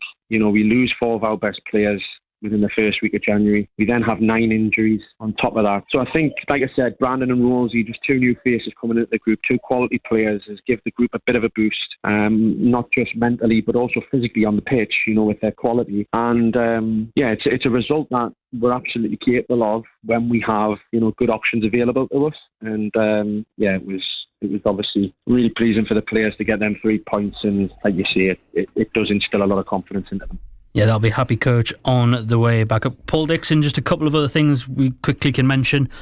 Concert in Newton Aycliffe sounded like a bit of a thriller. Well, especially when Concert were winning 3-0 after 12 minutes, and then they had to fight for a point where they were getting beat 4-3 and then scored an equaliser later on to make it 4 each. Really exciting game for the fans, Dom. Yeah, Morpeth winning away as well, but a couple of mentions in the Northern League, Paul, from you. Well, Newcastle Benfield, brilliant result against Whitley Beer, winning 4-0. They're putting some good results together. They beat Newcastle Blue Star, then they've played Whitley today. I mean, they'll be thrilled down at Newcastle Benfield. And in the second division, Dom, there's Annock Town, who won 7-0 against Grangetown Boys. 2 wins up the belt, and the 7-0 victory today have helped their goal difference. 2 wins have pushed them well up the league. It's all good at St James's Park at present. Paul Dixon, Colin White, thank you very much for them. And then the only other thing to bring you then, just before we head back to St Andrews, is that England have beaten France in the Six Nations at Twickenham. Elliot Daly with a converted try in the last minute to mean they get all the points at Twickenham this afternoon in the Six Nations. Right then, it's time for us on BBC Radio Newcastle to head back to St Andrews for second half commentary of Birmingham City versus Newcastle United in the company of Matthew Raisbeck and John Anderson. Total Sport North East. The FA Cup. BBC Radio Newcastle. Thanks very much, Dom. And here at St Andrews, the team's not yet out for the second half. 2-2, and no replays at this stage of the FA Cup. Replays removed in one of the changes to the competition this season. No VAR. No goal line technology tonight either. Would have been useful for the first goal, the Joe Willock one, Newcastle's equaliser. Yeah. Would have been interesting to see. I mean, haven't seen it again. It's the way it used to be, wasn't it? Let people make their own mind up. But you look at it, it's been a really good cup tie. It's a very old-fashioned cup tie at the pace and that it's been played at, with the intensity that's in it. There's been no quarter answer given. Been good. It's been very enjoyable. Yeah, I can tell you've enjoyed it. It is more interesting than the Bromley match in the last round. I know Newcastle had to come from behind in that one, but something like this is a different test, and Birmingham It's not just, wouldn't just say that they're spirited, they have played with some quality as well, especially the equaliser they scored to make it 2-2 from Iwata, which was an unbelievable strike on the half volley, one of the goals of the season. And, it was an incredible strike, great technique. I mean, it's past Nick Pope before he even sees it.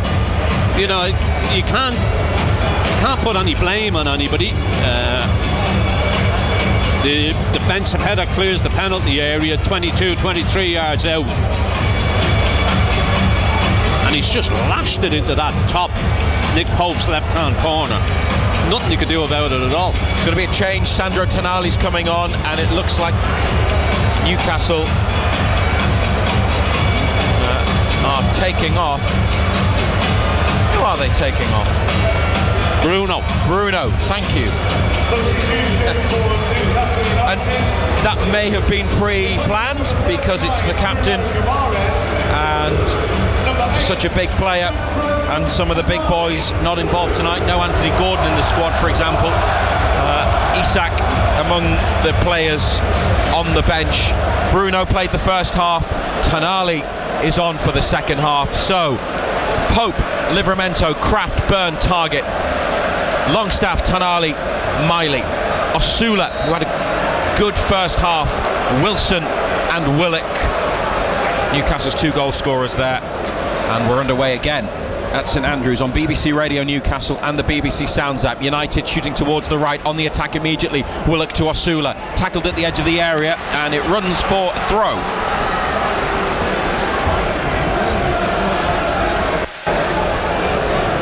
Throw high up on the right hand side, and Livramento drops it at the feet of Longstaff. Black and white stripes against the blue and white of Birmingham City, the League One pace setters.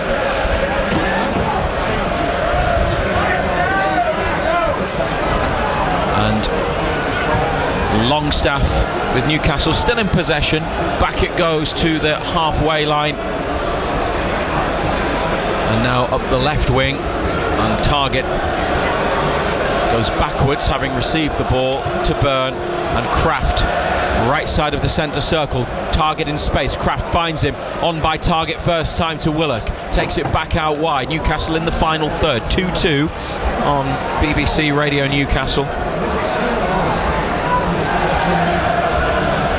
Kraft here with another ball on the diagonal towards Matt Targett. Willock takes it away from blue shirts. Positive play from Willock. Cuts inside. Miley just inside the penalty area. Back out wide to Willock. Now at the edge of the area. Longstaff into the wide position with a pass for Targett. Brought down on the touchline. Newcastle keeping the pressure on. The pass inside for Longstaff, skidded away, he couldn't control, and Birmingham through Stansfield over on the far side of the pitch, but won back by United. Callum Wilson from deep on the run, onto Willock, no offside.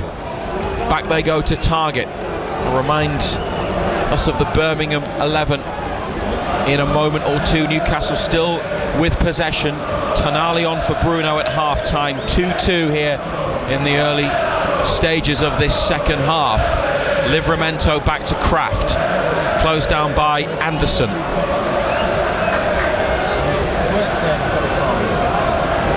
Ball at the feet of Targett, wide to Willock, cuts inside, lays it off to Targett, fires it across towards Kraft. Now Osula, inviting ball from Kraft, finds him. Osula takes a touch, step overs, goes on the outside.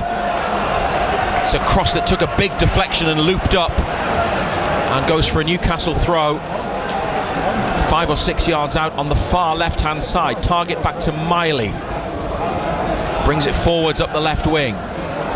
Birmingham player slips. Miley gives it to Willock, lifted into the box. Wilson with a header. Newcastle through Longstaff trying to get a shot away, but there's a decision that's gone the way of Birmingham. Don't know if it was offside, but the whistle's gone. Possibly a foul by Wilson when the ball went in. Handball on Longstaff, wasn't it? Yeah. He was just caught on his heels as well when the header came back to him from Wilson. Decent start the second half, more controlled, keeping the ball, not getting involved in the 100-mile-an-hour stuff.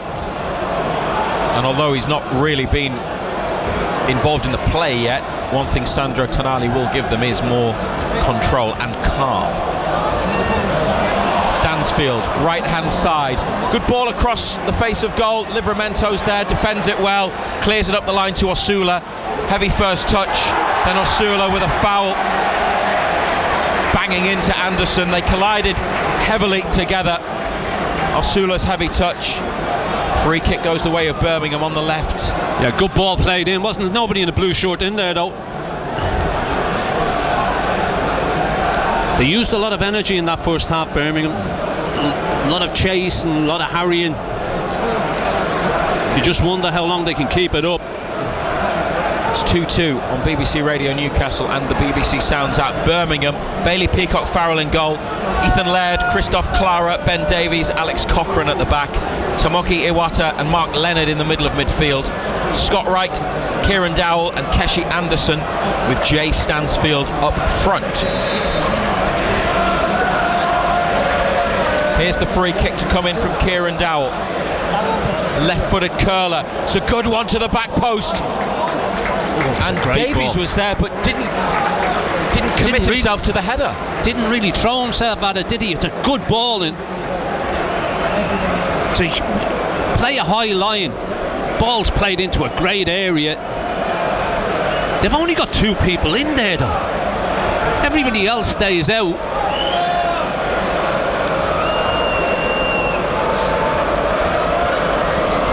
Nick Pope with his goal kick, and the score's at 2-2.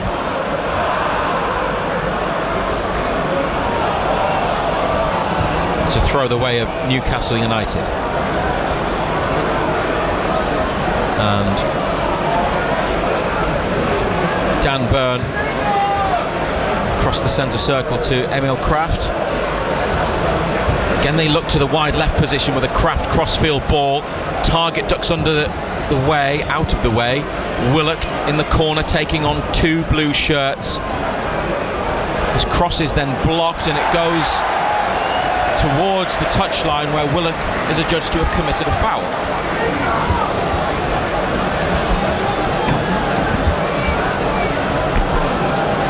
Yeah, good battle between them two. That switch of play seems to be on quite a bit. Kraft's just pinging it from this left side.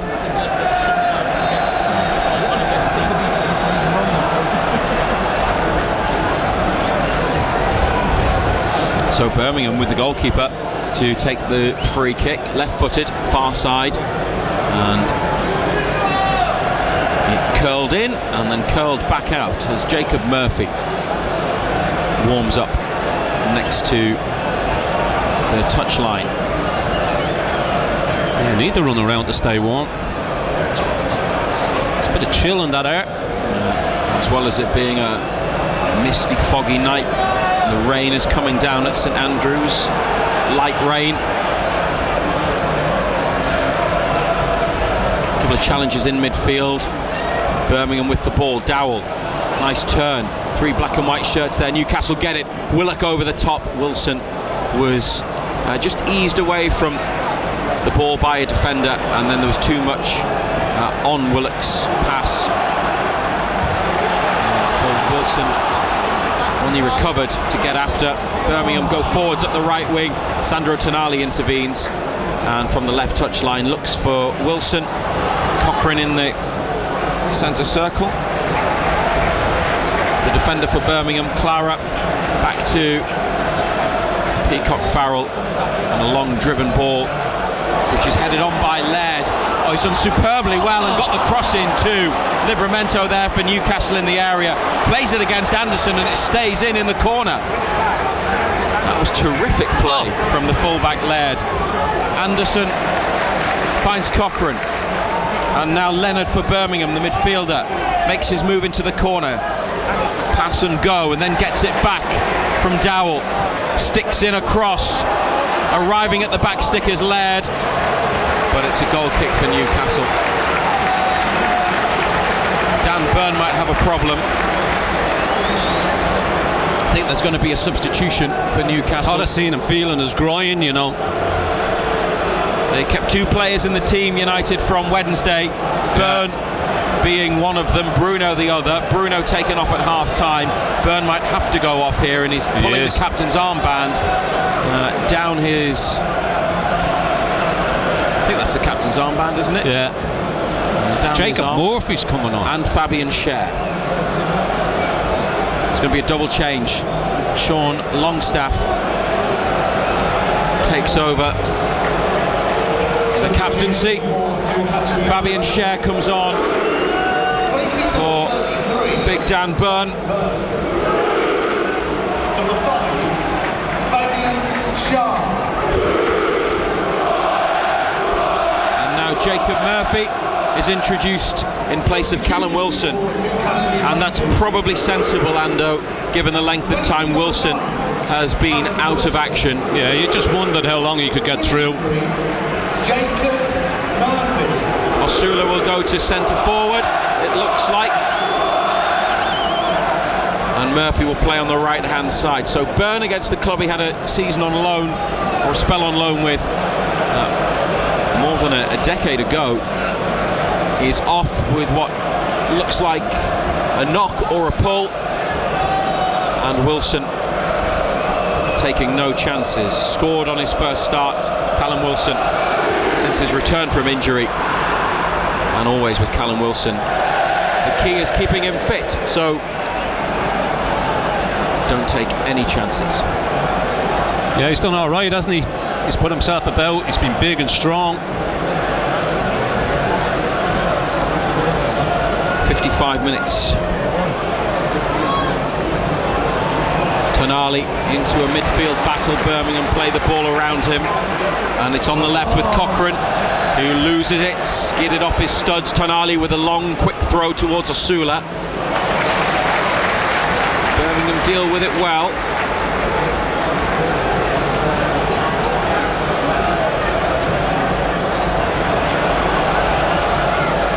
Then Newcastle through Target with a block on the far side. Miley trying to break away through midfield. Birmingham, Laird, who's enjoyed his night so far, wins a challenge, stabs it back to the keeper. Birmingham have a player down, rolling around on the floor. The referees stop the game, and their medical team come on. Now, what do you think of the way the second half has started, John Anderson? I think we've more control. Had more control at the start of this second half.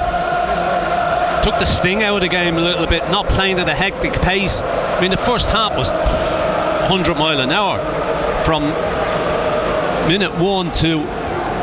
Ooh. It was Miley catching Leonard there just below the knee with his studs. The ball was on the floor. Just as well VAR isn't here.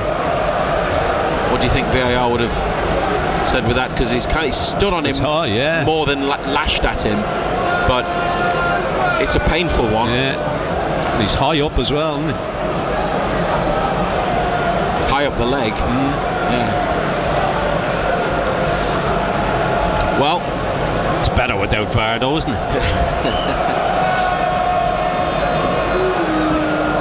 There's no chance of a review. Many of the contentious moments, the decisions. Birmingham substitutes warming up, including Grant Hanley, who had a season at Newcastle the year they were in the Championship, played for them here at Birmingham. Lukas Jutkovic, the 35-year-old striker, he's been at Birmingham since that season in the Championship when Newcastle were promoted. Scored earlier in the FA Cup, the decisive goal in the win at Blackpool in round 2. Mark Leonard for Birmingham is still receiving treatment and might need the stretcher. In fact, the stretcher is coming on. 2 apiece. Approaching the hour mark.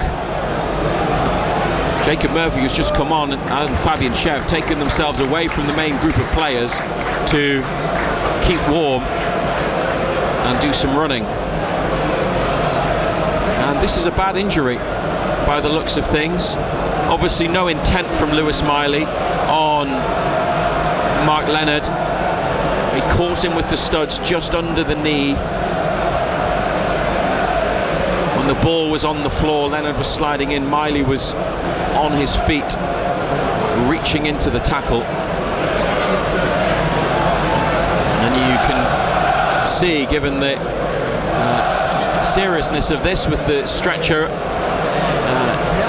placed down on the pitch and other medical equipment laid out next to Mark Leonard, why he was rolling around in such pain, because it's clearly a nasty injury. One, doesn't it? And there's a long wait here for the match to resume, but they just need to make sure that Leonard gets off the pitch safely. And when the match does get back underway, it will be a good half an hour, a little bit more than that, to play. Newcastle United 2-2 with Birmingham City. They started, terrible start, Birmingham with the deflected goal in the first minute, but to turn it around with the two scruffy goals, they're in a good position. And that goal from Birmingham, from Iwata, is an FA Cup classic. Oh, it's a great strike. Great strike. Yeah, brilliant. Yeah, as I said, you can't blame anybody for that. That's just no goalkeeper saving that. Just flew into the top left-hand corner. A stunner from Iwata, and the change from Birmingham will be made imminently. Newcastle players have got a ball and they're just keeping moving, keeping warm, passing it around in their half of the pitch. Some of the Birmingham boys doing likewise. It's an orange match ball tonight.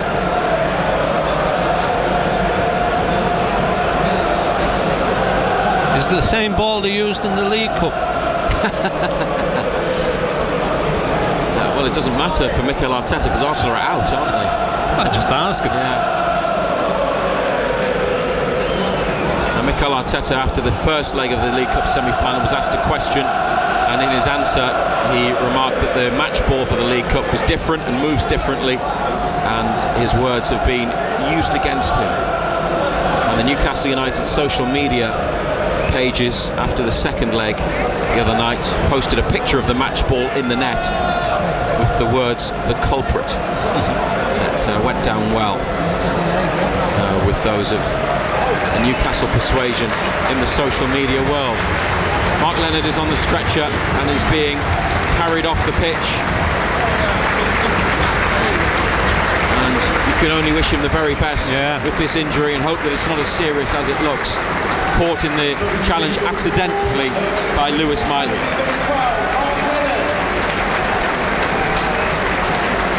Standing ovation for him. Yeah, it was a nasty one, wasn't it? Just under the knee. You just hope that it's not too serious for the boy. On comes the delightfully named Willemsen, 6'4" Icelandic international midfielder. He was playing in the Dutch top flight last season for Go Ahead Eagles. He's also played in Belarus for Bate Borisov. That took him into the Europa League. His time there. That's the replacement. Leonard is on the stretcher by the side of the pitch. The tunnel's in the corner, so he might have to go along the touchline. He's got his hands on his head, and his left knee is in a protective brace. But here on BBC Radio Newcastle and NUFC TV and the BBC Sounds app, we are... Oh, there's another nasty one as well. With a high challenge in the air, a clash of heads. Target's okay. The Birmingham player might not be. Free kick for the home side. Matt Target got up to try to win the header and caught his man. It was Laird. He's back up, he's okay, and it's a Birmingham free kick. I mean, to be fair, it's a ball driven by the goalkeeper. They've both gone for it. They've both had their eye on the ball.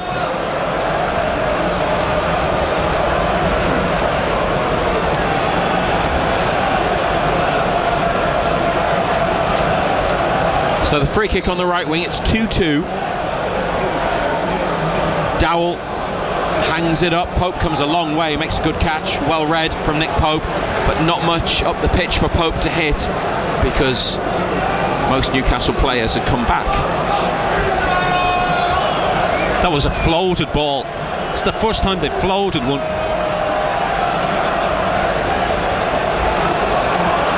Back to Pope, and he sends it high and long into the Birmingham half. Clara, not the best header. Miley challenges in midfield. Tonali helps it down to target, and then back to Scher. Fabian Scher has gone to the left of Emil Kraft, so where Dan Burn was playing. Kraft back over to the left-hand side to Scher.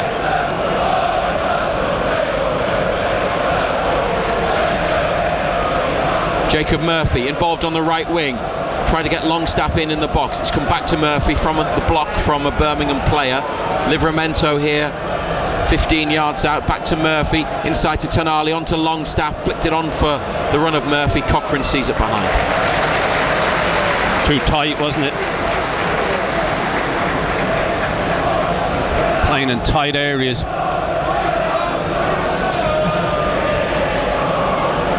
Be a lot of additional time, but this seems like an appropriate point to remind ourselves that if Newcastle United and Birmingham are level at the end of the 90 minutes, the tie must be settled and a result must be achieved today with 30 minutes extra time. And Scher's gone down now.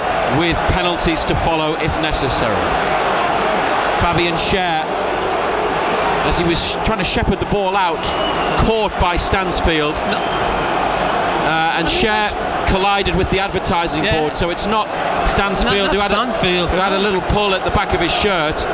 It's the way that he collided with the advertising board that's hurt him. And Scher's off the pitch, lying down on his side, looking like he needs treatment.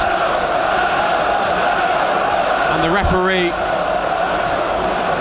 sends Stansfield away from Scher, but might book him, and does. Not sure that's a booking. Fabian Scher does not require treatment, gets back up, walks onto the pitch. He's definitely got a high nuisance value, Jay Stansfield. Busy striker, always on the move, and yellow carded there for his part in that situation with Fabian Scher. If it's a yellow card, surely it's a free kick. It's a throw in. How can you give a yellow card and not give a free kick?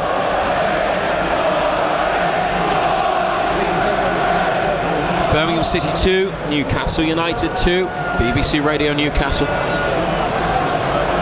Second half's gone a little bit flat, haven't it? Mind you, it was always going to be difficult to keep the pace up that we'd seen in the blood and thunder of the first half. Target, nice play into midfield. Here's Longstaff, under pressure from Stansfield, back to Kraft, drives it forwards. Willock with a knockdown, and Willock has collided with Laird, and the referee reaches into his pocket, and Joe Willock is going to be the latest recipient of a yellow card. No, not having that one either. Ball's there to be. Just tries to trap the ball. Ball's coming at that height. He's trying to take it down with his foot. Boy runs into him. There's nothing he can do. That's not a yellow card. Laird lying flat on his back on the outer edge of the centre circle. They're both in the air. Yeah. Matthew Donoghue, the referee.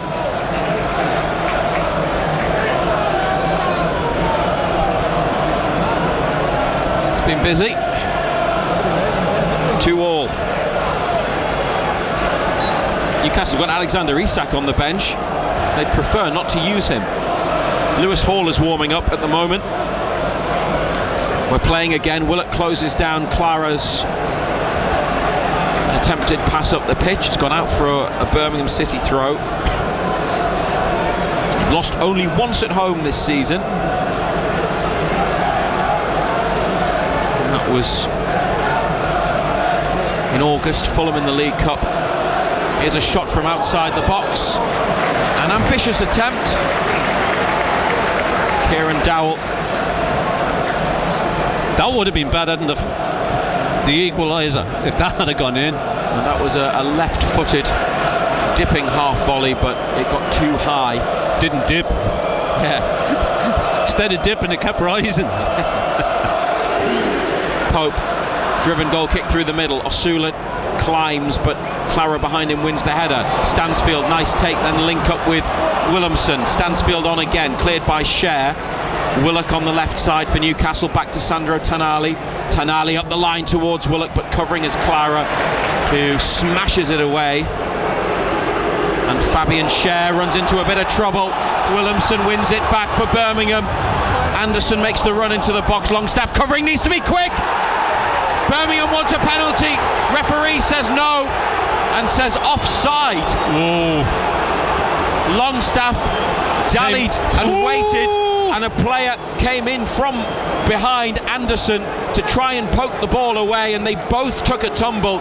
Birmingham players and fans appealed, but the referee said it was already offside. I like this linesman. Yes, I do. I like that linesman. The goal in the first half, he gave it. Willock shot, he said, crossed the line. It's not entirely clear that it did, or all of the ball crossed the line, but that came about because Fabian Cher got caught on the ball, and then Sean Longstaff got caught on the ball. Yeah, don't take liberties. No VAR, remember. Target up the line to Willock, or tries to get away from Clara, and he's blocked him off, and it's a free kick. Willock was on the move. It was a slick piece of play. Another booking. He obviously didn't get his tally up in the first half. He must have been told at half time.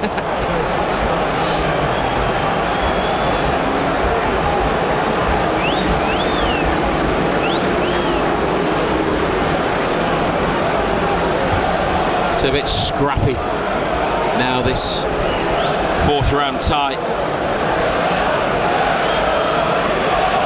Matt Target out wide with the free kick.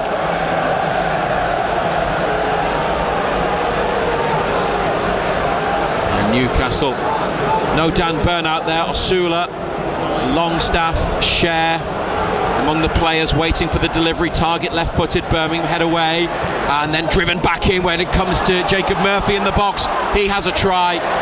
It's their first effort in the second half, and it's straight at Peacock Farrell from Murphy after they kept the attack alive following the Birmingham clearance from the free kick. Tonali to Murphy, good intent from Tonali. Murphy cuts inside, tries to slip it through for Osula, but it's blocked. Longstaff wins it back. Tonali for Osula just inside the area. He's got 4 blue shirts around him. He's kept hold of the ball, gone into the corner, found Livramento. Only Willock in the middle, really. Livramento comes back to Kraft, takes a touch inside to Cher next to the centre spot. 2-2.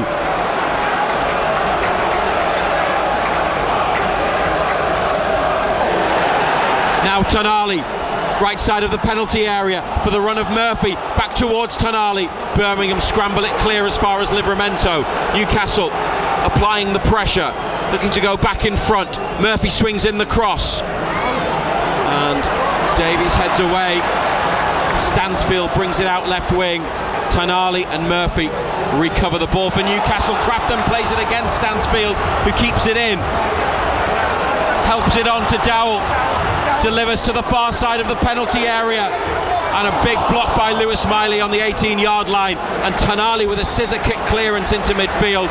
Davies stabs it forwards, and now Birmingham putting Newcastle under pressure. Willock with a block, then Willock on the run. He's been caught and he's hobbling, and he can't go any further, but the referee's brought it back for the challenge on Willock that led to him getting hurt, but he's gone down with a problem. This match is just all over the place, really. Joe Willock's going to need treatment. He burst away, but he couldn't run. He was limping towards the ball, and the referee's whistle's gone. And you just have to hope that that's not a bad one for Joe Willock as the physio comes on. Could be here for a while, couldn't we, tonight?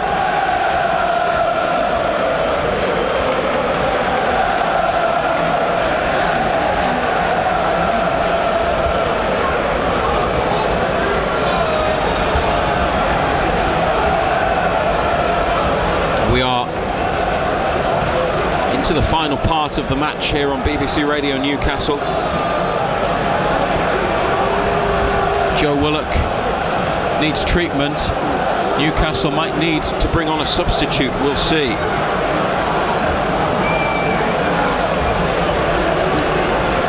Yeah, substitute's been booked now as well. Williamson. Yeah. Alexander Isak is sent to warm up by Eddie Howe. Emil Kraft is just getting some treatment and a drink by the side of the pitch.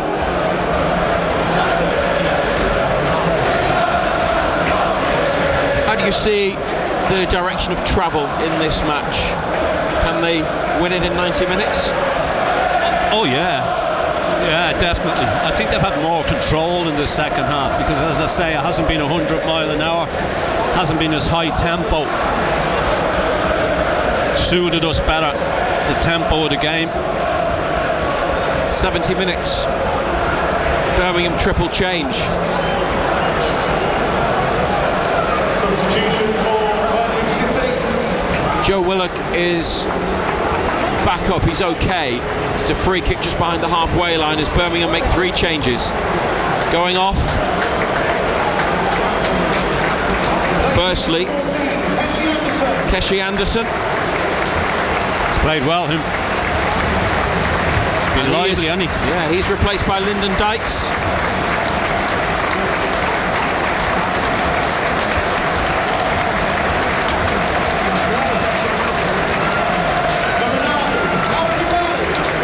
Alfie May is coming on. Jay Stansfield goes off. Alfie May, wearing number 9, has 11 goals this season. The League One top scorer last year with Charlton joined Birmingham in the summer. And the other change for Birmingham, Scott Wright, the midfielder, goes off, replaced by Christian Bielik, Polish international, once of Arsenal, and in his 3rd spell at Birmingham. He can play at the back or in midfield, Bielik.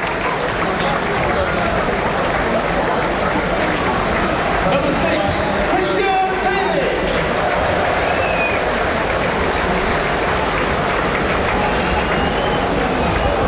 At this stage last season, Newcastle won at Fulham. They've only been in round 4 7 times in the last 15 years.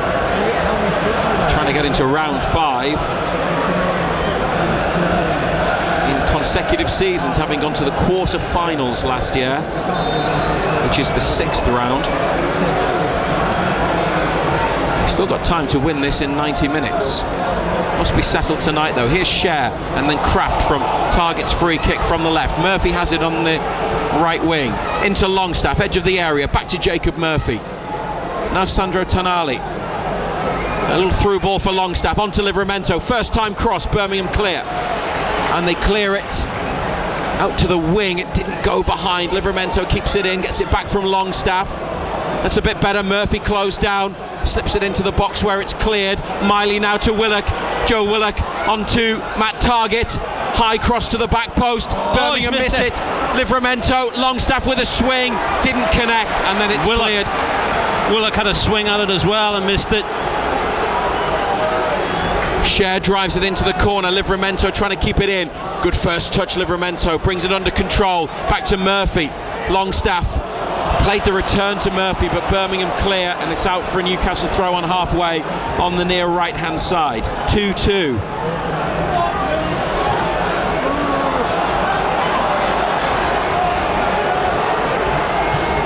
Kraft caught by Dykes after he cleared it. Gets back up, play continues. Miley in the middle of midfield.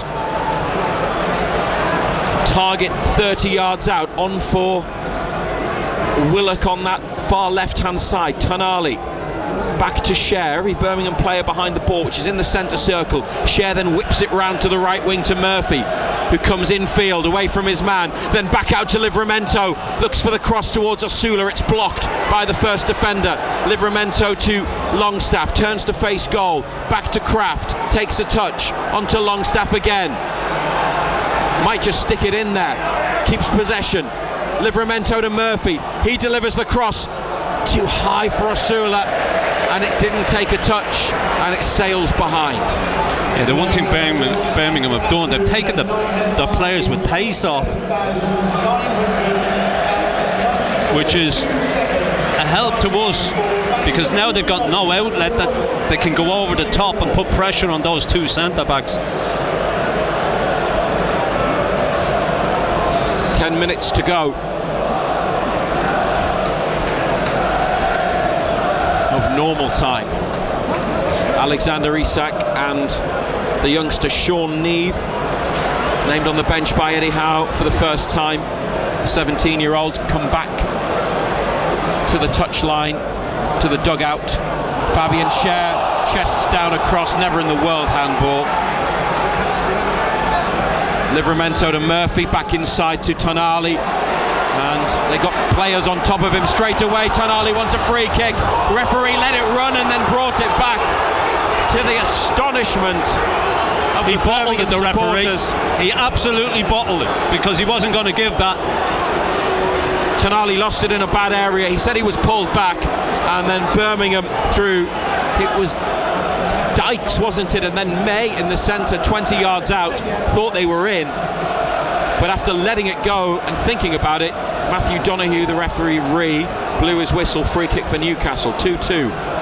Livramento up the line towards Murphy, trying to chase after it, but Cochrane plays it back inside to Davies. Header from Tonali. Longstaff challenging for the ball with Dowell, and it's come here for Lewis Miley. Drops his shoulder, great run from Miley. Is there a finish? Miley still going, and the cross from Miley as he went wide of goal, chipped into the 6-yard box, is caught by Peacock Farrell. Causing their own problems now, Birmingham. That time Dowell just gets caught on the ball, surrounded by black and white shirts. Ball's got to go. Good work by Longstaff to win it back for Miley. It was a really good run. Sula might have been in his way unintentionally. That forced him wide of goal, and then it ended up being a cross rather than a shot. Target, that's an intelligent ball into space on the near side. Murphy on his chest, behind the halfway line. Livramento up ahead. Murphy chops it through his legs and keeps going, then plays it over to Miley. Willock could be in, gets it from Miley. Joe Willock in the penalty area, on his right foot, now back outside the box and over to Livramento on the near side. Rolls it through for Longstaff. Here it comes for Willock, it's there! Joe Willock with what could be a late winner for Newcastle United. His second of the night, found by Longstaff's ball into the middle. It's been a strange cup tie. It hasn't been comfortable, but Joe Willock in the 6-yard box, right-hand side, hard and low under the keeper at the away end of St Andrews, might have won it in 90 minutes for Newcastle United. It's Birmingham City 2, Newcastle United 3. Well, he just reacted quicker than anybody else, didn't he? The initial cross is blocked, it just falls, and he just smacks it low and hard. Keeper's got no chance. As I say, the substitutions Birmingham have made have been strange, because they've taken all the pace players off.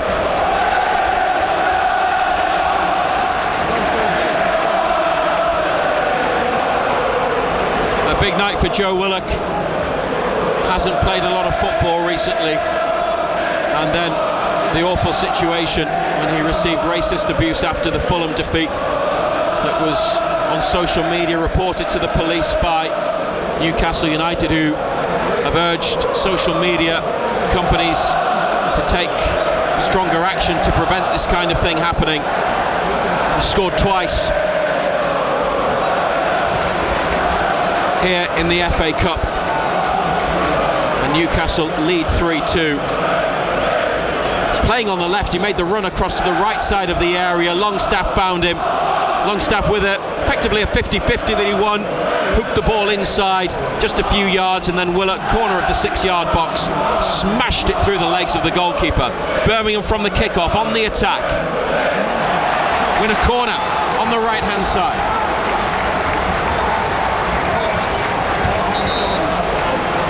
And they're going to bring on Grant Hanley. Well, one thing he won't give them is pace. Substitution for Birmingham City. And taking off Tomoki Iwata, who scored the stunning goal just before half-time. That might mean a change of system. They have played with a back three or back five at times this year. Hanley facing his former club. Didn't play much for Newcastle. Didn't particularly impress in the Championship. He's on for the corner, left-footed curler. Oh, it bobbles in the 6-yard box, and Nick Pope with a massive save, low down by his right-hand post. Oh, and many times do you see him saving with his feet. He's not great with his feet when the ball's out, but he just gets across. That's an unbelievable save because it's just reactionary. Dowell with an out-swinging corner this time to the back of the 6-yard box, headed over the area by Birmingham. Osula tries to bring it away, then a blocked shot by Jacob Murphy. And it's a throw for Newcastle United. In fact, it might have been Tanali who blocked the shot. I beg your pardon. Well, that was a nervy moment at the back for Newcastle, who have retaken the lead through the goal from Joe Willock.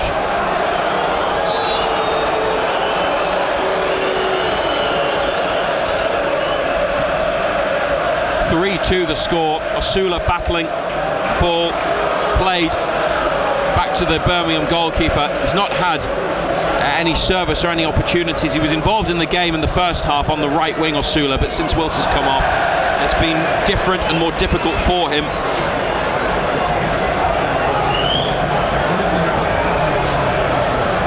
Willock's goal in the 82nd minute.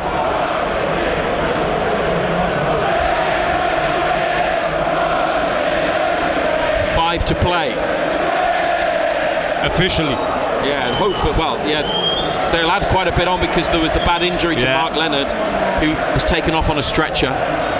Here's Osula combining with Miley, trying to back into the defender, and to be fair to Osula, he's got away from three of them and then being chopped down, gets a free kick. That is good centre-forward play from the young Danish striker.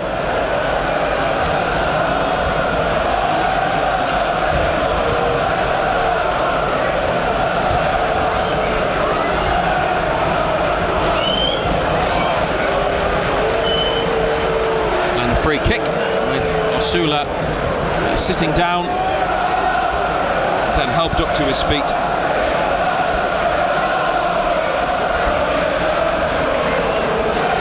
Birmingham have everybody back.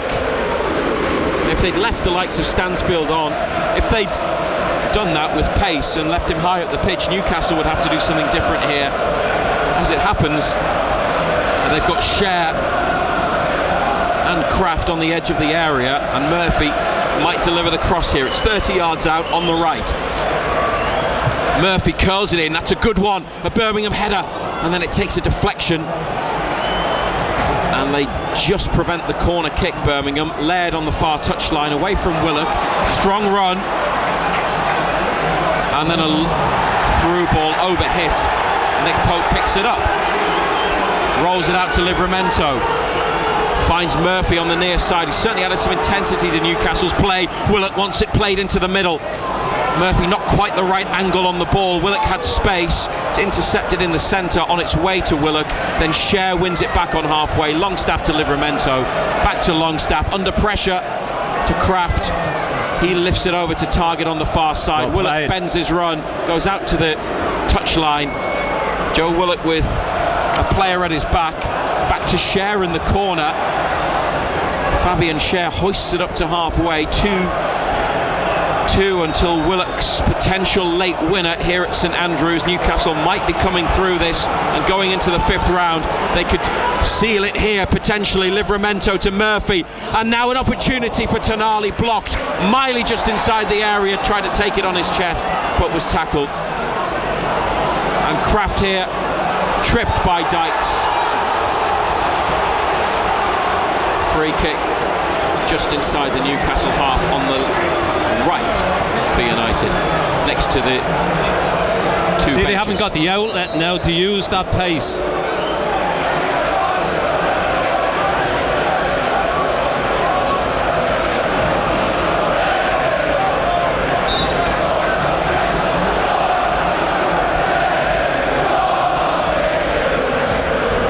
Home fans don't like the referee.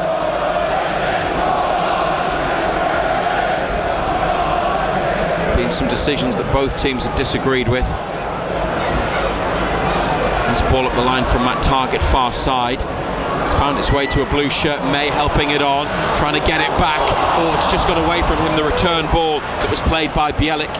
He's offside. In midfield. He was offside. Sula was offside, but from the clearance. Yeah. Birmingham have it back going the other way.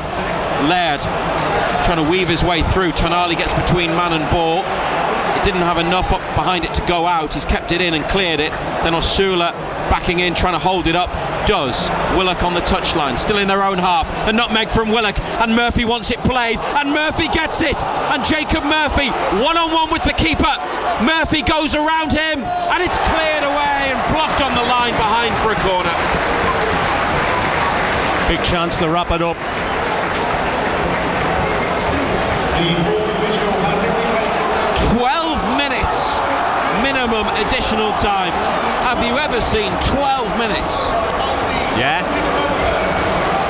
Have you? No. We are into the first of those 12 minutes, starting with a Newcastle United corner just after Jacob Murphy. There was a bobble as the ball reached him. He went around Peacock Farrell. Great clearance off the line as Murphy looked to score again. Here's the corner kick, headed away. Livramento 30 yards out, back to Murphy, who took the corner. It was Davies with the goal line clearance. Longstaff, now Livramento under pressure here, away from his man, through the legs of another. Livramento still going, covering defender, steps in. Birmingham clear, and Dykes, the Scottish international, good feet from Dykes, but an overhit pass towards May. They're running on empty now.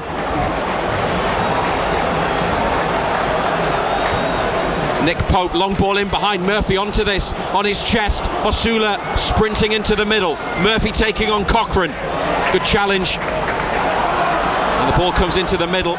Tonali gets close to Williamson, who's turned away from him, found Dykes, played through for May. Offside flag is on. Ooh, I'm not sure about that either. Pope cleared in any case. Birmingham have found their spark again, following the substitutions, and Newcastle's potential winner from Joe Willock. 3-2 to United in additional time. I like that linesman. You think Alfie May, the substitute striker, was onside then? Yeah, I think Shares tried to play him off and he got it wrong. What is it with offsides in the FA Cup this weekend? Linesman's good though, on that far side. There will be a minimum of 12 minutes. We have played 2. Cher chipped the free kick towards Livramento. It was chested out by Cochrane as he intercepted and tried to get away and exploit the gap behind Livramento. The throw taken back to Kraft. Inside it goes to Pope.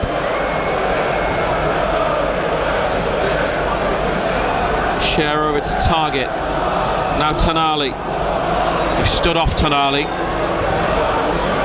Ball roll to Longstaff. Livramento, Murphy, there's a gap here. Osula in the middle, Willock on the far side. Murphy now into the penalty area. Murphy on the 18-yard line, left-footed shot towards the far side of goal. Didn't curl back in, and it's a goal kick. Just wastes a bit of time.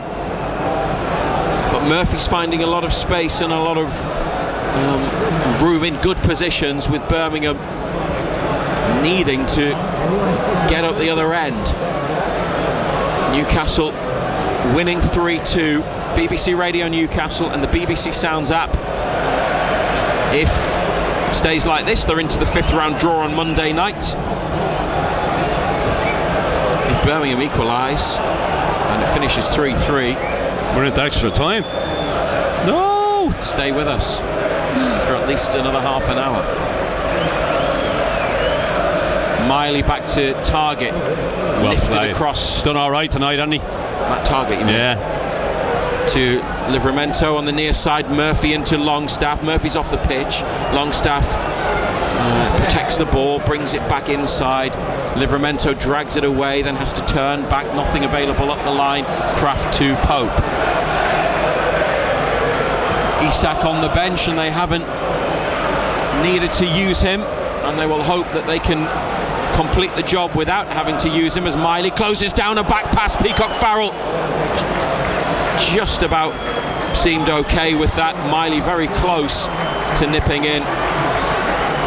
He played it to the right. Peacock Farrell, and Birmingham bring it through midfield with Bielik.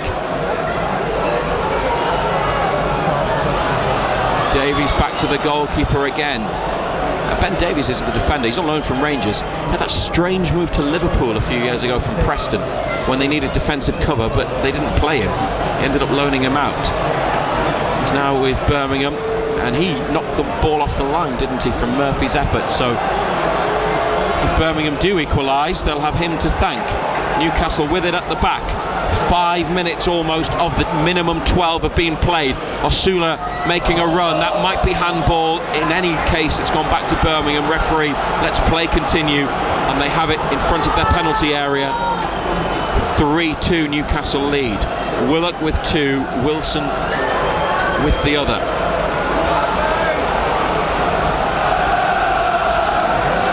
Helped on there by Dykes, looking for May. Left hand side, close to the penalty area. Cochrane on the overlap. Alfie May cuts in, goes for goal, but it's a really, really disappointing shot. Straight at Pope, centre of the goal. Back pass. When he took it down, it looked good, and then it opened up, but he then dropped his shoulder again and waited. Nick Pope's waiting for it to come to him then. Pope with a bit of a sliced clearance. Cochrane's header's gone backwards. Osula's onto this. William Osula on the outside. Osula with a shot that was rising and clears the crossbar through the middle part of the goal.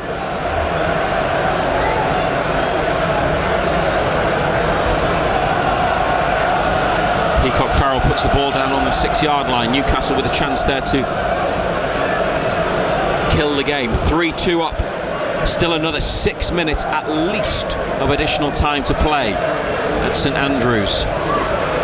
Cher lifts it away, and a throw for the home team on the halfway line. Been out of the Premier League for 14 years, Birmingham. They were League Cup winners at the start of the last decade, memorably. Obafemi Martins. Yeah. Scored their killer goal at Wembley against Arsenal. Won a cup more recently than Newcastle. Many clubs have, but maybe that will change in the months ahead. Throw for Birmingham in Newcastle's half. It's all right, let it go back halfway there. To Hanley. 33 now, Grant Hanley.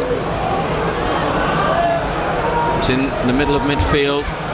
Bielik and Davies. That's a bit risky. Hanley clears. Willock was closing down. Livramento takes a touch, helps it on to Longstaff, who's been fouled across the halfway line. Birmingham manager Chris Davies. Ran out of legs, haven't they? Ran out of steam, Birmingham. They've given it a right goal, to be fair. Davies, whose coat is soaking wet from all the rain tonight, really frustrated that they've given away that free kick. Emil Kraft behind the ball. 4.5 minutes of additional time still to go. Nice work, Newcastle on the right hand side. Livramento, Murphy and Longstaff, then across from Livramento. Birmingham clear it. Osula might get in. Osula on the goal line, wide of the net, wins a corner. Did very well. He's battled, hasn't he? Not a lot of room to work in. Yeah, he's battled.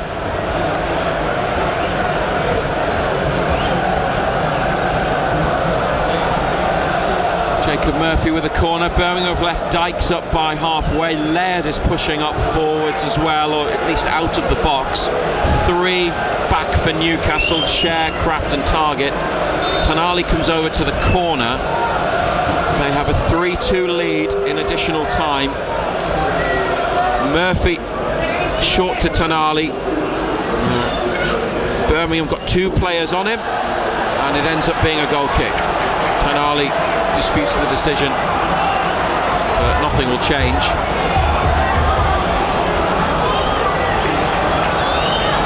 Peacock Farrell left-footed high. Matt Target trying to get his head to the ball, instead ducks out of the way and lets it run for a throw, with Dykes using his physical presence. Matt Target defended that well. And some home fans heading for an early exit. 3 minutes still to play. Sula battling with Birmingham defenders. Davies header into midfield. Longstaff commits a foul on Dowell. He left-footed. Might as well throw everybody forward, and they do. Peacock Farrell comes to the centre circle to take the free kick. Not necessarily the last throw of the dice for Birmingham City.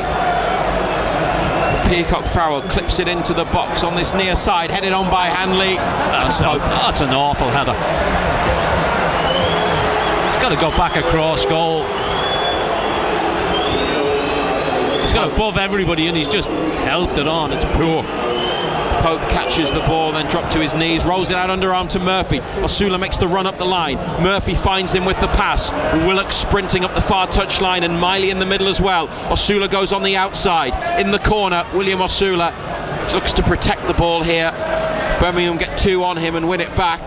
Osula then wins it back again and wants a free kick, but the referee says no, it stayed in play. And Birmingham push it up this near touchline. Cochrane now to Williamson. May on the right hand side. Tonali, good clean challenge. Share then tries to lob the keeper from a mile out. He's been awful since he's come on, Williamson. And Peacock Farrell catches, puts the ball on the floor, kicks long. 3-2 to Newcastle. Just over a minute of the minimum 12 to play of additional time. Livramento thumps the ball clear. Davies tries to bring it down, missed the ball, but it runs back towards Peacock Farrell. He sends it high into the United half. Share with a header. Birmingham have it, and now Cochrane, chance to cross. Share volleys it away, with Williamson in the centre of the penalty area. Now Osula's been hurt in a challenge. Referee says it's a head injury, stops the match, and there will be even more time added. William Osula is going to need some treatment. The physio and the doctor come sprinting on. Birmingham 2, Newcastle 3.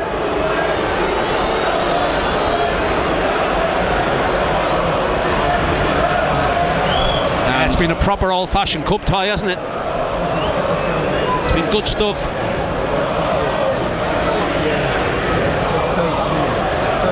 Osula, it's a clash of heads with Clara. Birmingham players okay. Osula got the smack in the back of the head, requiring some treatment.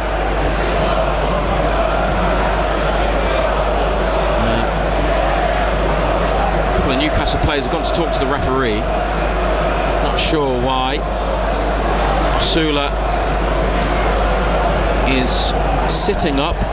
Fourth official, I think tonight is James Bell, has the numbers board in his hand. Newcastle might have to take Osula off.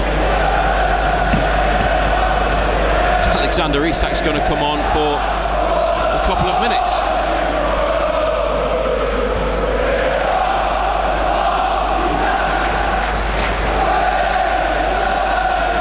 Osula, he has put himself about tonight. He's taken plenty of whacks and knocks. A good first half, but having taken a bang to the head, is coming off. And Isak is on.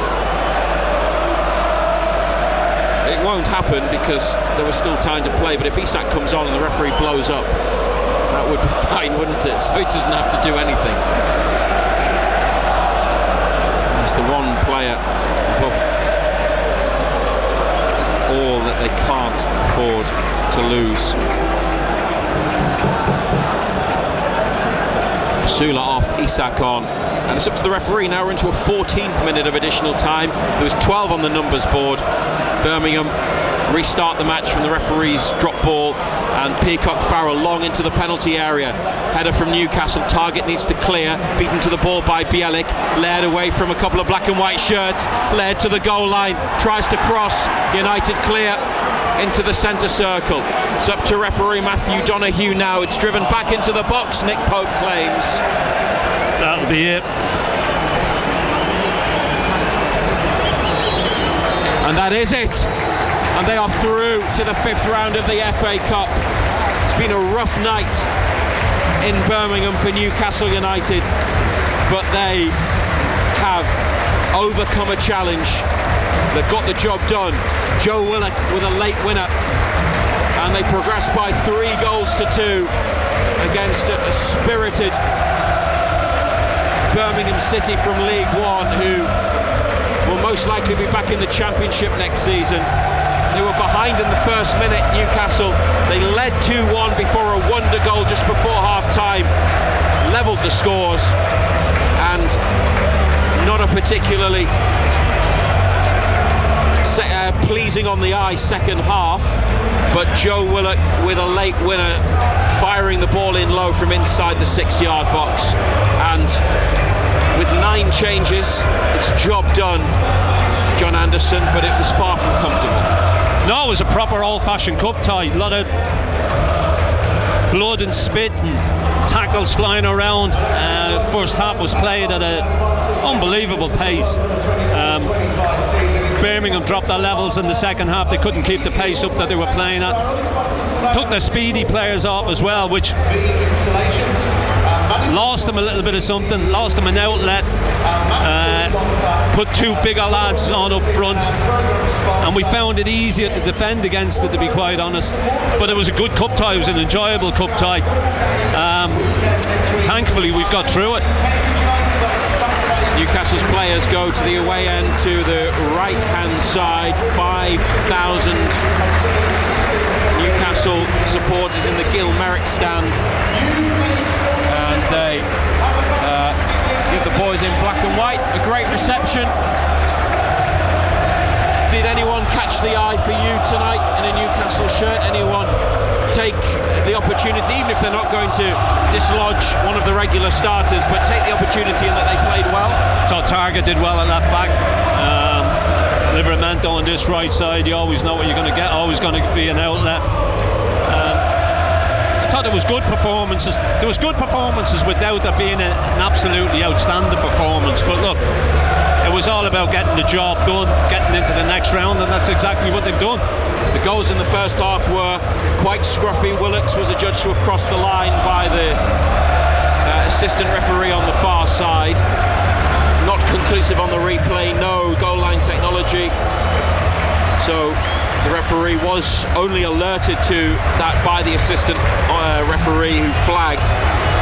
Callum Wilson then scored, having started the match. Newcastle kept him on into the second half, Ando, but not for too long, because they can't really, with his injury record and the fact that he's just back, expose him to too much football, Wilson.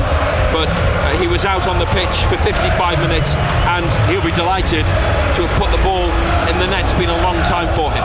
Yeah, look, I mean, we've always said when he's fit, he's a player, there's no doubt about it, you know, and when he plays, he usually scores. The problem is he's never fit enough for any length of time. It's all about keeping Callum Wilson fit. If you can do that, we've got a player on our hands, we know that. It's all about keeping him fit and making sure that he's 100%. It was good for him to get 55 minutes under his belt tonight. You hope he comes through it. Hope there's no aches and pains in the morning, and that he's okay. You know, young Sula, willing. Everything's 100 mile an hour with him, but there's stuff there to work on, there's no doubt about that. I want to ask you about Osula. It's the best we've seen from him in a Newcastle shirt, starting in a different position on the right-hand side. His other appearances, apart from Bromley in the Cup, and he started against Wimbledon as well earlier in the League Cup, haven't really given him much of an opportunity to showcase what he can do. He's obviously still young and raw, but there were some good moments in the first half. Yeah, he's quick, he's direct. A little bit like the first half, everything with him's 100 mile an hour. He needs to slow down a little bit. Very, very difficult to be in control of things when you're going at the pace he goes at. But yeah, he showed signs tonight.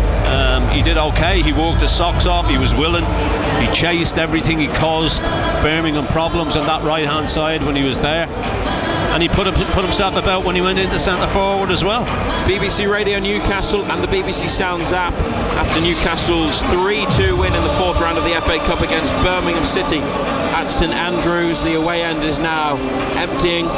Long journey from the West Midlands back to the northeast tonight, but plenty of happy Geordies, black and white scarves on show, and they've got the FA Cup fifth round draw to look forward to. I don't know whether you normally watch the One show on BBC One, but you might want to on Monday night. Around 7:10 the draw will begin live into the One show on BBC One. And how BBC can I watch the One show on Monday night? Because you'll be live on the radio on Total Sport. Yeah. Well, we'll get. If you can arrange that for me, we'll do that. Right. We'll get a TV screen in the studio. Newcastle going to be ball number 9. What we might do is we might see if we can take a direct feed, as we would say in the media, of the One show and play that out on Total Sport, our nightly football phone in between 6 and 8 on BBC Radio Newcastle and BBC Sounds, and bring the draw live to you, see if we're allowed to do that. But they're going to be in the draw, 5th round tie. This will be over the weekend of the 1st of March, which is a fortnight before the League Cup final. They just wanted to be in the 5th round of the FA Cup. Just won a home draw. Yeah, they've been in the 5th round or beyond in consecutive seasons, Newcastle now, for the first time since 2004, 2005 and 2005, 2006. It's been a long period without any real FA Cup run for Newcastle. Quarter-final last season, home tie. We'll see who they get. Behind inside a minute, John Anderson, at a bouncing St Andrews. They came through it in the end, but it was a real test. Yeah, it was all about getting through it. Look at it, as I say, it was a real old-fashioned cup tie, very enjoyable. First half was great, the intensity in that first half. Slowed down a little bit in the second half, but the important thing was getting the job done, and that's exactly what we've done. Bit of a bumpy ride, but they are through. 2 from Willock, including the winner, 1 from Wilson. Birmingham City 2, Newcastle United 3. Left-footed corner to the back of the box, headed back over and then into the middle and in off a deflection, and the goal for Birmingham's been scored by Ethan Laird, the right fullback. The corner driven to the far side of the penalty area, headed back across by a free man, and then Laird connected left-footed centre of the penalty area, off a deflection, off the underside of the bar and in. What a start from the League One side. At a raucous St Andrews, it's Birmingham City 1, Newcastle United 0. Burn up to Wilson, flicks it round the corner, gets away, can't get it through for Willock, but rides the challenge. Still Callum Wilson, 2 in the box, delivers the cross to the back post. Osula and Willock, what a save! Willock on the follow-up over the bar. Goal! Now, hang on, the assistant referee is flagging. Goal is given. Birmingham City 1, Newcastle United 1. They are level. Strong save from Peacock Farrell. Osula keeps it going. Longstaff, clever through ball. Livramento, Willock. Is it in again? Wilson gets the touch and it's there. Callum Wilson, on his first start since his return from injury, has put Newcastle United into the lead. Another scramble in the 6-yard box. Osula with a brilliant run and shot, recycled by Longstaff. Livramento's cross, Willock couldn't finish. Osula had another go in the centre, and Wilson stabs it over the line for his first goal of the season, his first since May. a really strange FA Cup tie. It's been all Birmingham, and Newcastle have scored 2 scruffy goals to turn it around to lead. Birmingham City 1, Newcastle United 2. Here's a cross from the left, target with a header down, met by Birmingham, entered the area, and what a hit that is! That's an unbelievable strike. They are level. Nick Pope had absolutely no chance, and Tomoki Iwata coming onto that at the edge of the area has unleashed a rocket into the top corner of the net. What a goal for the home fans to celebrate. It's Birmingham City 2, Newcastle United 2. Joe Willock in the penalty area on his right foot, now back outside the box and over to Livramento on the near side. Rolls it through for Longstaff. Here it comes for Willock, it's there! Joe Willock with what could be a late winner for Newcastle United. His second of the night, found by Longstaff's ball into the middle. It's been a strange cup tie. It hasn't been comfortable, but Joe Willock in the 6-yard box, right-hand side, hard and low under the keeper at the away end of St Andrews, might have won it in 90 minutes for Newcastle United. It's Birmingham City 2, Newcastle United 3. Total Sport North East. The FA Cup. BBC Radio Newcastle.